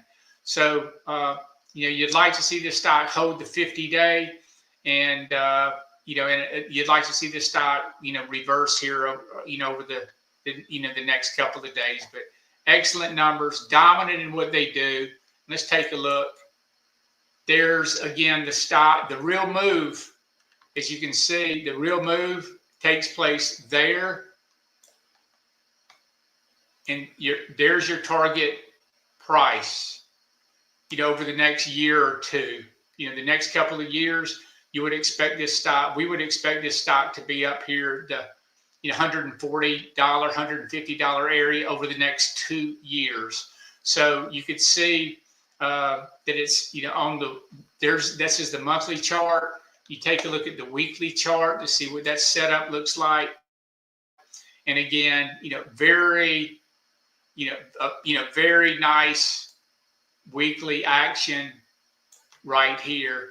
And, when you see the stock recapture today's high, that's really the time to, to add to the position or press the position or initiate a position if you're not in it. So you can see, great earnings, over the last year with great projected numbers moving forward as well. And I'll talk about 3 stocks and then open it up for questions.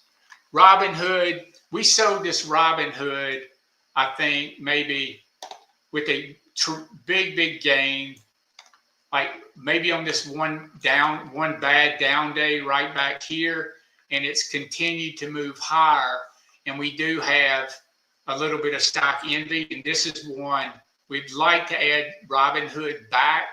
And we're waiting to see if it holds here at the 10-day, or if the first time when these stocks come into the 21-day after breaking out, that's normally a very attractive time to buy.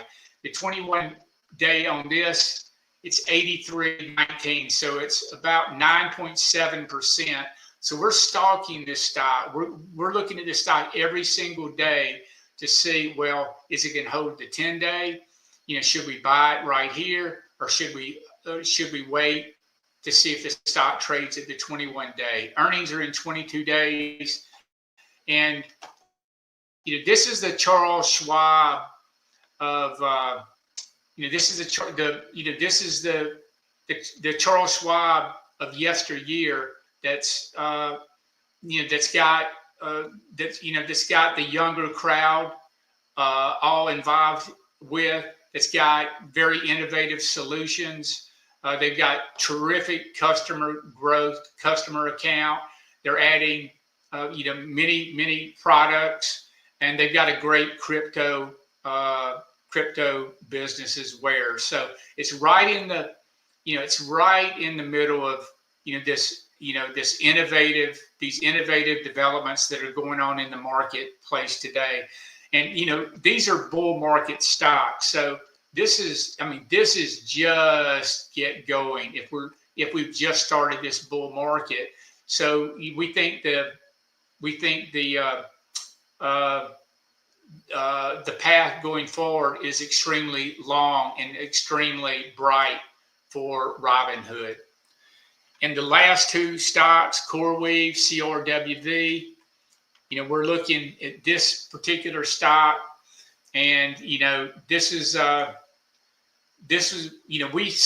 we were looking at buying this stock, but it was down on the earnings, and we didn't buy it the second day, like right there. This is one we just hated to miss when it took out the IPO high, and you had this subsequent move. And, that could have really moved the needle. We just flat missed it and didn't, we didn't buy it back on, some of these major shakeouts. But it was really tough. You had, some of these tough days in there made it really brutal in terms of deciding, when to initiate a position. But we're watching this. This could have major overtones in the data center area. the numbers, the growth, the revenue growth is spectacular. Look at this revenue growth: 900%, 900%, 544%, 420%. They actually develop, design, and operate data centers, and they lease these data centers to the hyperscalers that that have their own large language models, and that's why the stock is has had this likely move up, because the capital expenditures are just exploding still in data centers, and we think as well as many other people that AI is going to it's going to change the way that it's going to change our life, the way that we play, the way that we live, the way we work, etc. And then Circle, again, Circle, Circle provides. They specialize in stable coins. Their whole business is stable coin, and stable coin, again, we talked about that being the big and the unbeatable app, where we're going to have stable coins that are backed by the US dollar to initiate transactions all over the world. And this is going to supplant our US Treasury coming up with like a digital dollar, and because of the administration, they're backing this versus having a digital dollar. And what this means is this is going to provide the US the leadership, the number one leadership, and it's going to protect the US dollar and keep the US dollar as the reserve currency in the world when stable coins are being backed by US treasuries. So you got the total addressable market is astronomical and huge, and we're watching this right here. And we almost took a position on the open today on a downgrade, but we did not. But we're very interested to see if the stock can go sideways or get inside, or if it takes out yesterday's high. We may initiate a position in the stock. You've had this major pullback from 300 all the way to 100 and I think 80, and we just wanted to see it trade, to see it settle down a little bit and see if it can establish a new pivot point. But this is one that we're watching and stalking closely as well. So with that, Wes, I'll ask if we got any questions of any stocks that the group would like to go over, or any questions you might have. Let's open the. Yeah, they're ongoing kind of, but they can come up. I just figured two people asked about Rocket Lab and Iron, which we're aware of course. But anyways, these are two to start. So Rocket Labs, we're not in it. We're not in Rocket Labs. I was a little bit, wary, because Musk has such a position in a dominant position with SpaceX. But on the other hand, Musk is like creating so much friction in the administration today that you can see what happened with Tesla. We got bounced out of Tesla yesterday by just throwing in the towel because of the incessant tweets by Musk. But the stock at new high territory, and the earnings numbers aren't really that great. And, you got a little slowdown in the revenue numbers as well. It does not have, explosive, dynamic, dominant numbers, but the action is really, really superb. You can see it's got a 99 relative strength. So, perhaps, this is just an answer to the market, dissing Musk and, going with a competitor. But, the action is superb. The numbers in itself aren't, great. And that provides a dilemma, to me anyway. It does for me too. And it's like, people are just getting excited about space again. SpaceX is clearly the dominant one there. Ridiculous. Not even close. And they have their, I forget maybe the Electron rocket or something, which is a really, really small rocket. Okay. And it works. It's great. And I'm pretty sure that we're waiting on this Neutron rocket, which is supposed to be a bit bigger, to, put something into space that's, I don't know, something at least more comparable to SpaceX, but it is really hard it's really hard for us to push our chips in, I guess, for clients with something as speculative as this, something that doesn't even have the proven technology to do it. It's really, really hard. And it's just one of these things where we've seen a lot of low quality stuff working, and that's what's been somewhat frustrating, I think, for us over the last couple of weeks, right? ASTS, yeah, massive, right? There's a space theme, great. You see the space theme come up every once in a while. We saw it come up in 2020 when Virgin Galactic was going to, send everyone to space, and right, Blue Origin was going to go public or whatever it was. But pretty sure Virgin Galactic went to zero or just about, right? It's on its way. So we've seen the space hype occur before. Obviously, if it was up to us, if we had an option to play the theme, we'd buy SpaceX, right? SpaceX makes a ton of money. They make a ton of revenue. But we don't have that option. So that's part of what's going on too. It's just the people expressing a theme with the only way they can. Even if I don't know if that makes sense, but it's working now. So it is working. Okay, IREN.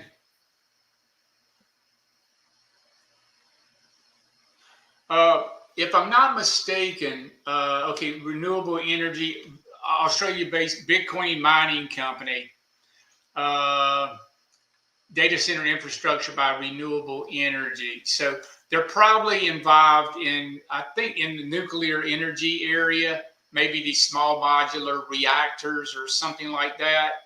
And that's an area that's quite, interesting, but quite speculative as well. This is this stock really has solid numbers though. Look at the numbers here. I had no idea the numbers were so big. We're going to take a look at this, guys. Thanks for that idea anyway.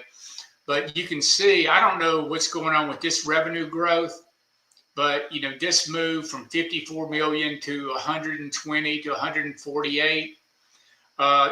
That's really, those are the types of numbers that you'd like to see, that you'd want to see. And incidentally, you can see the earnings per share rank is 77. When I found that some of the leading stocks, they trade like a 77 to 79 earnings per share rank. And, so they're not going to necessarily be, they're not going to hit, the IBD list. Like they won't necessarily be in the IBD 50 or Market Smith or the Big Cap 20 or any, or the 85 list that's that IBD puts out every Friday. But I found over time, I had noticed that a lot of these stocks have an earnings per share rank in the 70s. You can see here where I ran this screen, see where earnings per share is between 70 and 79, and the relative strength is above 85. And see, that's what's going on here. It's within that 70 to 79 EPS rank. So, keep that in mind in terms of your screening. I found that, this provides many times, it'll get you in some of the stocks that don't quite hit the list on IBIT, but they're still leading stocks. So here's the screen results. You can see screen results of just what I spoke about. You can see NRG Energy. That's been, a big winner in this NRG Energy that just reported earnings, a couple of months ago, and the stock exploded from 100 to 150. And so it had that signature 77 earnings per share rank, just like IREN. BWX Technologies, Carpenter, CRS. You can see this CRS with the 79 earnings per share rank. Mm-hmm. So, typically O'Neill would set a minimum from earnings per share rank of 85 with the relatives. He found that many of the great winning stocks had earnings per share ranks of 85 or higher and relative strength of 85 or higher before they began their run.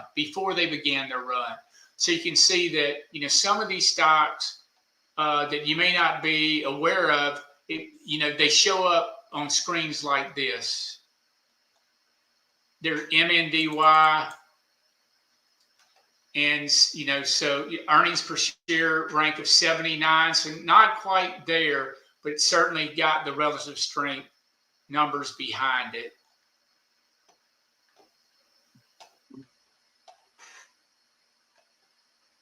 All right, a few more. Yeah, here's John, who's asking about these.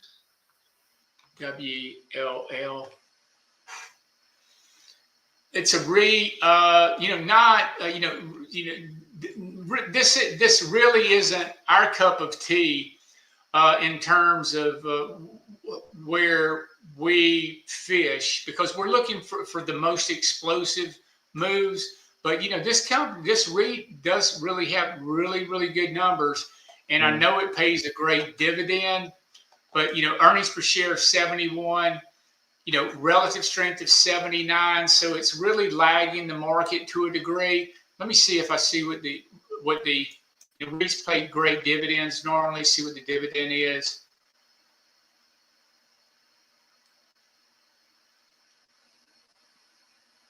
Dividend. Really only 1.77%. So I'm really surprised. But this is a slow mover, but it definitely hasn't done anything wrong. And paying you a little bit of dividend, but it's somewhat of a slow mover.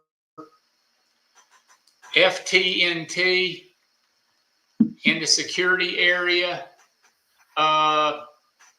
99 earnings per share rank, 88 relative strength. Again, this is emblematic of what's been going on in growth. See, you can see where it's growth is in a number of these stocks have sort of, some of these stocks have plateaued, others haven't, and until the stock can get into new high territory, it's really suspect here. You can see the relative strength is below the. We've got relative strength trend lines down here, and based on breaking of those trend lines, that was an exit signal using that sell signal on this particular stock. So I think you'll find that other stocks like Zscaler have a much better profile. But the numbers are certainly decent. It's a nice market cap, 82 billion, and you would expect some acceleration to occur here. So I definitely think you have much more upside in a Fortinet than a WELL. And then IDCC takes me way back 20 years ago, and IDCC, the numbers sort of spotty, and spotty numbers, designs wireless modems. Back in the day, and I'm not sure if that's the situation today or not, but they made all their money from patents. everyone paid them for their patents, much like Qualcomm had big runs in the past because they owned the CDMA technology and all the patents around that. But the numbers are a little bit spotty. You can see, big quarters followed by weak quarters. Just more difficult. More difficult if you don't know the fundamentals. And I do not know the fundamentals that well of this company, right now. But it's it's near a new high, but there needs to be a catalyst. And normally the catalysts come with earnings. You can see this was an earnings catalyst right there. You had, an earnings sort of catalyst right there. And earnings are going to be in the next 23 days. So we'll see if it can get to new high territory and move higher. But, the estimates aren't that impressive. So, I think, all three of these would be of the lower quality stocks of what you can compare to the opportunities that you have in some other names. All right. There's more. I'm going to put this group of them too on because this has a few leaders I know we've been looking at quite a bit. Okay. Oracle, fantastic. This is the breakout, and there's your entry point, your initiation on Oracle. This is one that we would definitely buy on a pullback. In the pullback, there's the pullback to the 10-day right here. And again, if we have a little correction in the market, because as Wes mentioned, we're somewhat concerned with that NAAIM number being right here at 100%. And we're debating whether or not this market is so strong, whether or not it ignores it, you just consolidate, because this market is taking everything that can be thrown at it, and it survived. It's survived everything. It's survived the Iran Israeli war. It's survived the budget decisions. It has survived the tariffs and Liberation Day. It survived black swan events. It survived everything, and it just keeps on ticking and keeps on licking. And Oracle, big. Larry Ellison, I think, is probably, it's been reported that he's the smartest guy on Wall Street, and his fortune, is a testament to that as well. But this stock just broke out. It had this massive move. This is a huge company, $600, $500 billion, and to get a move like this, those are institutions that are buying. So this is the type of stock that you can take that you could, take a massive position in, a large position in with a very, very tight stop. But it's not, it's not in the position today to buy it. But you can see on the, if you're watching, watch this in upcoming days to see if you're not in it. And we would consider buying it, particularly if it comes in and, if something happened in the market, there was just a real nasty day, and in one day it got down to the 21-day, that, this is one that we'd hit the buy button on. So it's definitely on our watch list as well. But, that 10-day, it's 5% down, and the 21-day is a 12%. And, so you got to be careful, that you don't buy these stocks that are extended, where a normal correction to the 21-day, you would be stopped out, normally. So you got to be real careful in terms of your entry. But you had this great breakout on volume. And I think I heard today that Oracle, they were sold out of their entire product line with one company. I think I saw that. And, and that is amazing considering the size Oracle is. So definitely a leading stock, broke out to all-time high territory. Let's take a look at what that looks like on the monthly. Yeah, so there's a stop breaking out to all-time high territory,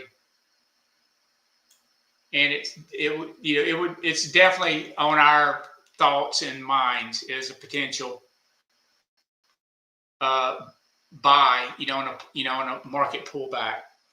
The nuclear area, is it's had some leadership, and this LEU had really, really strong numbers. And, you've had this move, but what makes nuclear difficult is that you don't know what the price of uranium is going to be.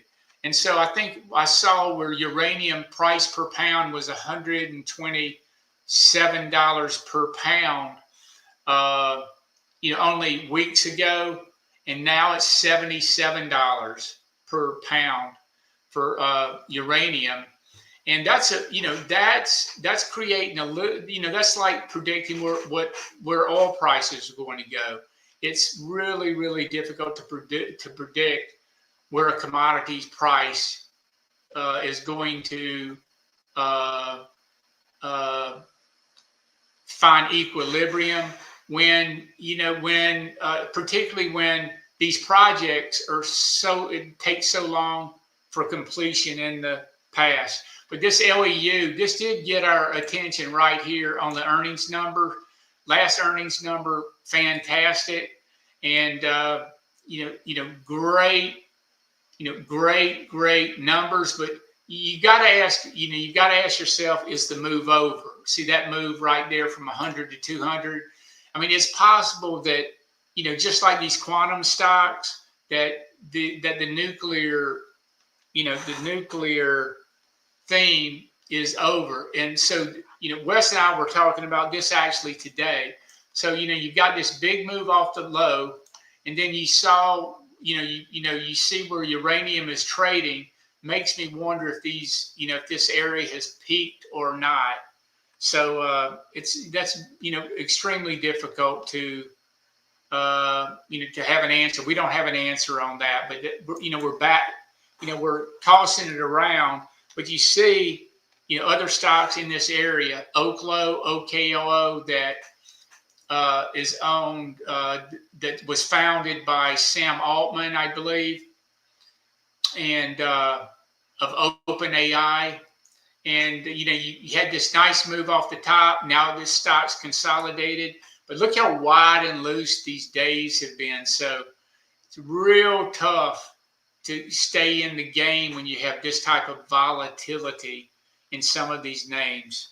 SMR, also small modular reactors, and same kind of thing. It just, we're watching the group, but but we're questioning whether or not it's top for now or not. NRG, we spoke about NRG with the explosive earnings news here.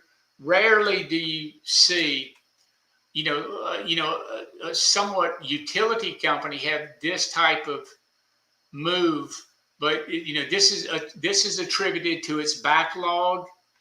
It's got a terrific backlog, and also the demand, instinctively that we hear that's necessary in running data centers. I mean, that everyone's talking about the electricity needs to run AI, and we're going to really this should be a really, really big growth area. VST is one that we're looking at, but we're participating using GEV. But we are considering stocks like VST that we're wondering what's the upside in stocks like this that actually have big revenue growth. You can see the revenue growth here, doing billions of dollars. So this is more of a higher quality. But CG is also in that uranium area. You can see that CG, which is doing $25 billion in revenues. And so this got hot, and but they sold right into this announcement that they were going to provide the 15 years for Meta, their nuclear power in some of their data centers. And so, but the markets, they use that as an opportunity to sell right into it. So this is another one of those leading stocks in that area as well. We'll pass on NXT, and they're in solar. And I'm just not a fan of solar. You got First Solar, Plug Power, and all those, but you know, it's not a very efficient business. And you know, and they cut off all the supplemental help from the government, the subsidies, and so that's going that's going to put a headwind, you know, in this area, you know, in that area. Uber has got great action, and you know, you wonder if Uber's going to be the big winner. You know, Uber's got the relationship with Pony and WeRide in China. They also have, they've got the arrangement with Waymo. So maybe this is going to be the winner at the expense of Tesla. I mean, I can't believe that Tesla might be, their technology might be overthrown. But remember, BlackBerry was the dominant smartphone supplier before Apple got into the business. So Uber might win this. You know, they might win this autonomous driving opportunity. Time will tell. But you know, the numbers are fantastic. So the numbers are great. The stock is trading at an all-time high territory. Looks fantastic. You know, this just looks absolutely fantastic. This should be and would be, you know, right on our list as well. So this looks superb. So it looks superb. You know, based on this market action, this stock is leading coming out of this bear market. This stock should be much, much higher in price, but you've got 28 days to earnings. So thanks for bringing that up, Jose. Yeah, we've got a few more. I'll put this one up too, these two. Electronic parts. The stock's recovering, but, you know, the relative strength sort of lagging. It's right at the bottom, but, you know, it's just now in a stage 2 uptrend. And, the numbers are good. You know, the numbers are good. The revenue growth there's no revenue growth here. So that's a little bit disconcerting. 1.4 billion, 1.3, 1.4, no really appreciable revenue growth, but they're running the business very, very well as exhibited by their earnings growth. So, it's one of these that, they're running the business well. And, I'm sure it's a commodity business, but, no explosive growth in it.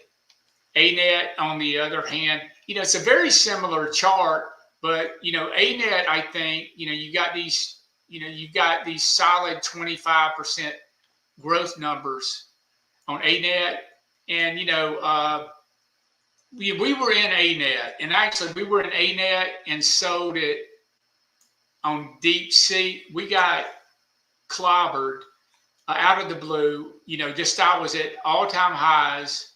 ANET looking like it was about to start a powerful move higher, and then that's when DeepSeek hit. And so we sold immediately because we didn't know the implication of DeepSeek and if the Chinese actually had a better mousetrap than what Nvidia at a much cheaper price, which they said they did, versus what Nvidia was providing. But you can see, there was some, quite a bit of indecision in the bear market. It's recovered some, but it's still lagging with the relative strength 78, even though the earnings are outstanding here.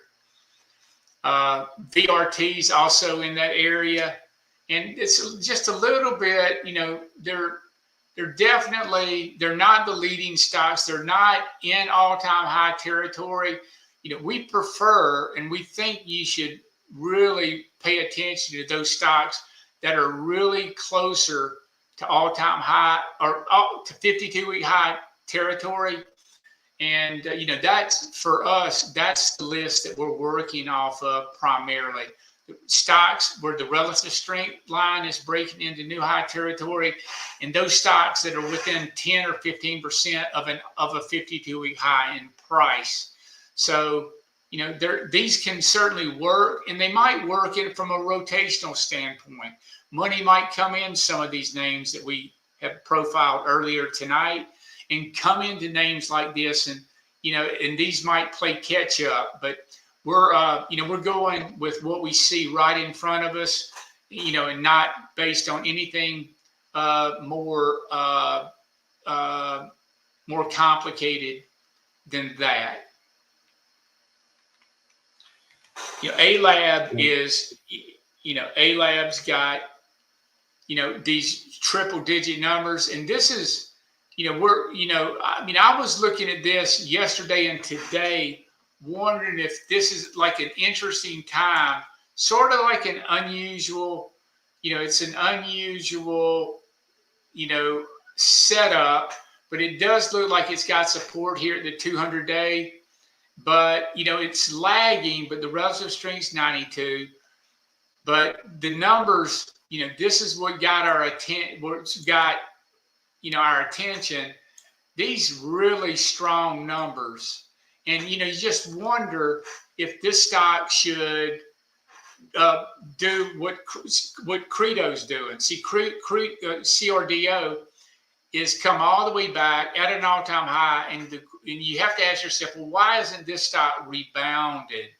So, this could be, somewhat of a value play, an interesting proposition because of the triple-digit numbers.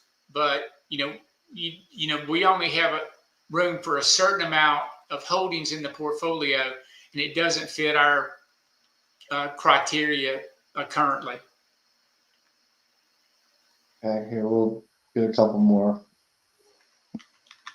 Yeah, Vive looks great. So this is really, guys, you're looking at that Uber, this VEV, you're definitely looking in the right place. This is what you would, this is what you should screen for.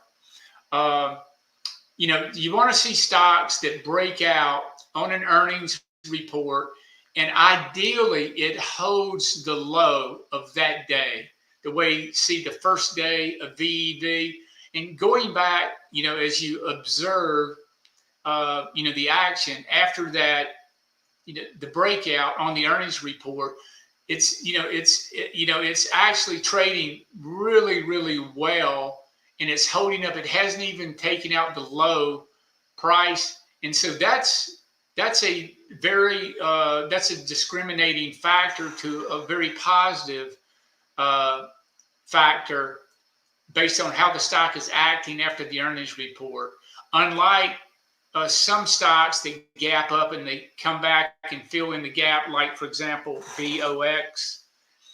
That's not what you want to see. So you don't want, it had that signature and you round tripped it all the way back. You round tripped it and then took it even lower. So, just because the stock, breaks out, say you buy, some of these stocks that have this explosive move, and likely coming in, during their earnings release, you got to be careful.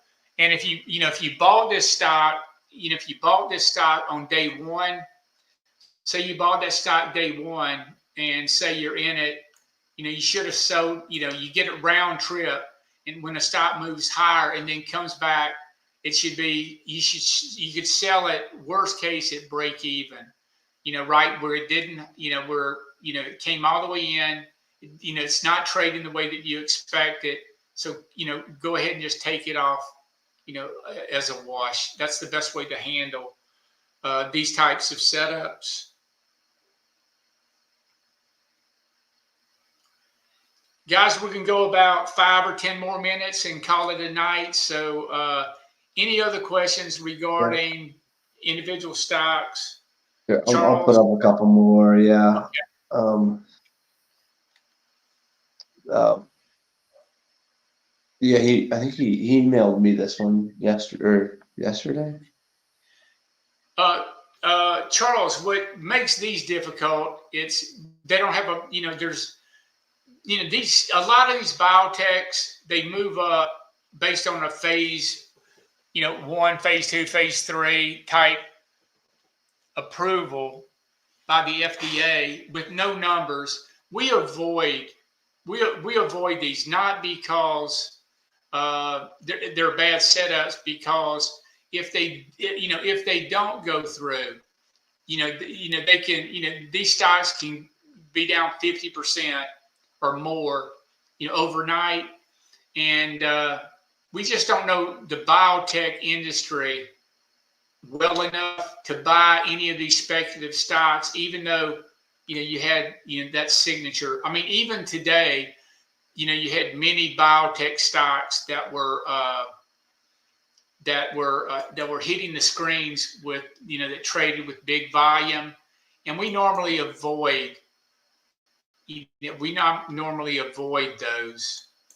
Stock screener plus any all.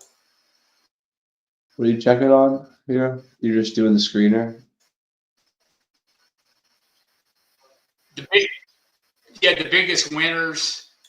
And I just wanted, and they're going to be, I wanted to point out how many were biotech. See, look at this. PHH, biotech down 92% today. CTHR, biotech down 78%.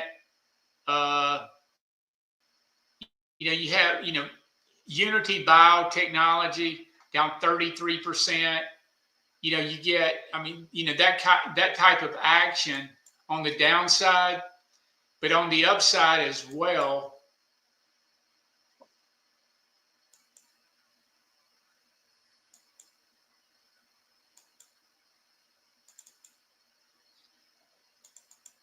Okay. Look, this is what you've got on the upside. Look, not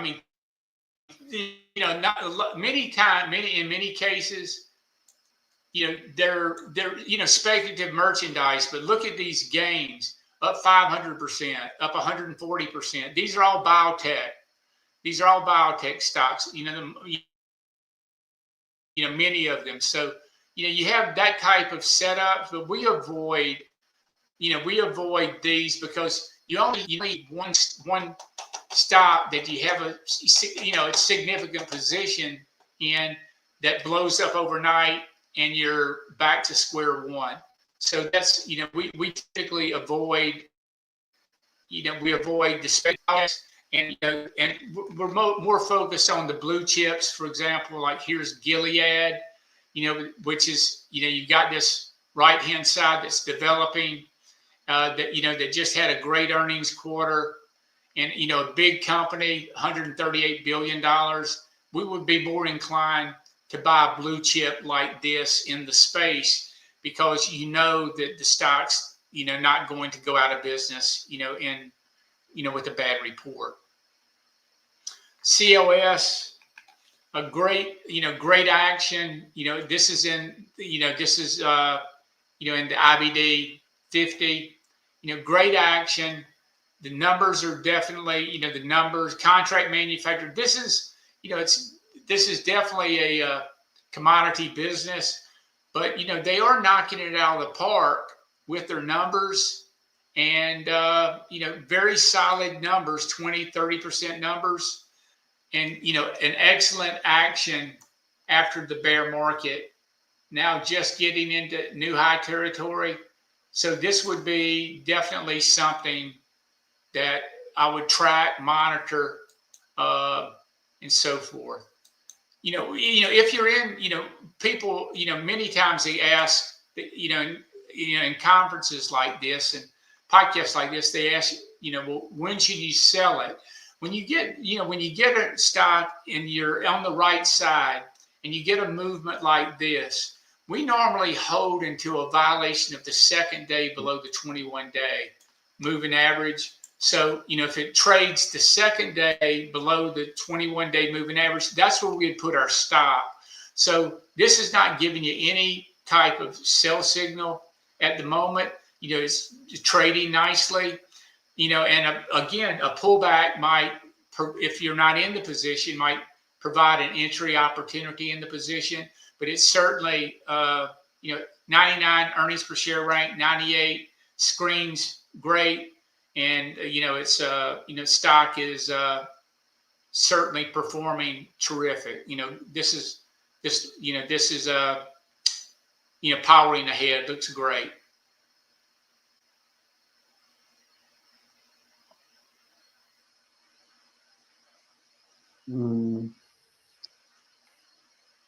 Yeah, well, Roy, I can keep pulling some up. There are a couple more you would like. Okay, two more. We'll go two more, Wes. Why don't we pull up this one? Why not? We haven't talked a lot about that. Okay, the JP Morgan is certainly the leading. What we feel it's we think this is a leading a money center bank. It's run the best with Jamie Dimon. You've had this move here in financials, and so you're getting a little bit of pressure in financials as rates have risen in the last few days. So that's sort of what's going on. But as Wesley mentioned earlier, he attributed to a firm and solid market. Is consistent with having financial stocks that lead the way. That's what, when financial stocks are doing well, that means the economy typically is healthy. And as Wes mentioned, earlier, that Bank of America credit spread is showing that there's no stress in the economy. And that's giving you the green light right there. So you've had this nice something that keeps jumping out is the JP Morgan. You look at Bank of America and whatever. Then you look at the KRE, man, that regional bank thing. What's going on? It's very interesting that KRE is flat. While these things got hit pretty hard today at the banks, the big banks. Just, I don't know what to make of it, but there's the rise in the 10-year right there. So we've gone from 4.2 to 4.4, and I think that's what's put pressure, like short term, in the last 2 to 3 days. But not on the regionals. I guess that's what I'm thinking. Is the regionals were up today, and JP Morgan was down 3%. It's that's just puzzling. I don't know. The regionals are smaller cap too, right, Wes? So that's consistent with the IWM outperforming. Oh yeah, right now. Yep. It is. Okay, we can pull. I mean, you can put up MU. There have been a couple people asking about MU on here. Okay, last one, guys. MU. MU looks fantastic. Great numbers. Great projections moving forward. We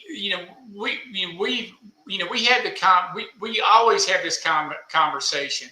The conversation is, well, how many do you buy? Because it's, like we had a lousy day a couple of days ago.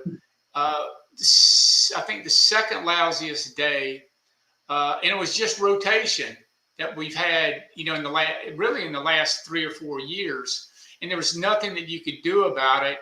It was just rotation out there. And my point being is that we were in the data center companies pretty heavy.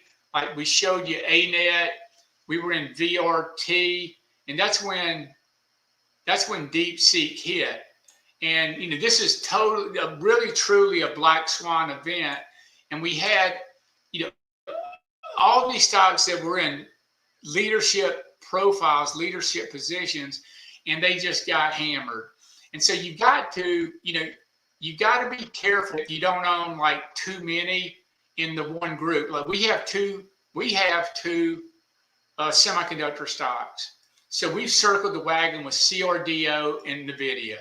And, we don't want to have like 5 of these, but, certainly MU is performing, beautifully right now. And, the numbers looking forward are great. It's in a really nice, area. You need, of course, more, more memory. And, the numbers are really, really good. So this has really got a terrific profile that's right now just getting back in gear. So it looks fantastic. And again, we went with the granddaddy. Let me see what this looks like on the weekly. Yeah, see, it's not, but it's powering ahead, but it's not at all-time high territory, but it's certainly acting great. And that's, that is something that we think is important. We think that it's important to have semis lead, to banks, have a place in leadership, have semis which really power our total economy and power the world's, innovation as well. That's, where innovation is powered by semiconductors. And it's nice seeing these. Again, look at this below the 200-day for literally months, finally back in gear. So it's definitely in gear right now. And, the numbers, the numbers look fantastic. So it's definitely, it definitely looks excellent. And it looks like it, it should go higher. You've got, and earnings are out of the way. So that's fantastic. So earnings are out of the way. That takes that off the, that takes that off the box that the risk element. So it's certainly, it definitely looks great. And guys, with that, I think we can call it a night. We wanted to, again, thank you so much for joining us. We sincerely hope that you enjoyed the meeting tonight and that you learned something. We hope, if not only to reiterate maybe some of these positions that you're currently invested in, and we want to certainly encourage you to just keep on doing what you're doing. This market, before it's over by the end of the year, it's going to provide, more consistency. We think the rotation is going and the volatility should tamper down, and with the low volatility market, that should broaden the expansion in the market, broaden the participation, and we should see many stocks make new highs moving forward. But be prepared for some short-term, vulnerability right here. But it's how these stocks, how each individual stock holds its support that will be paramount in determining, well, do you have to sell it or can you keep it? So try to build up some profits. Try to again identify these winning stocks. Be sure and follow us on Twitter. I'm at Roy L. Maddox, and we typically post when we're not selling stuff because we have stops and everything, but we typically post when we add a position, and we many times in between these meetings we might present our thoughts, that our ongoing running thoughts in real time with what's going on in the market. So again, we wanted to thank you for attending tonight, and we hope to see you this time next month.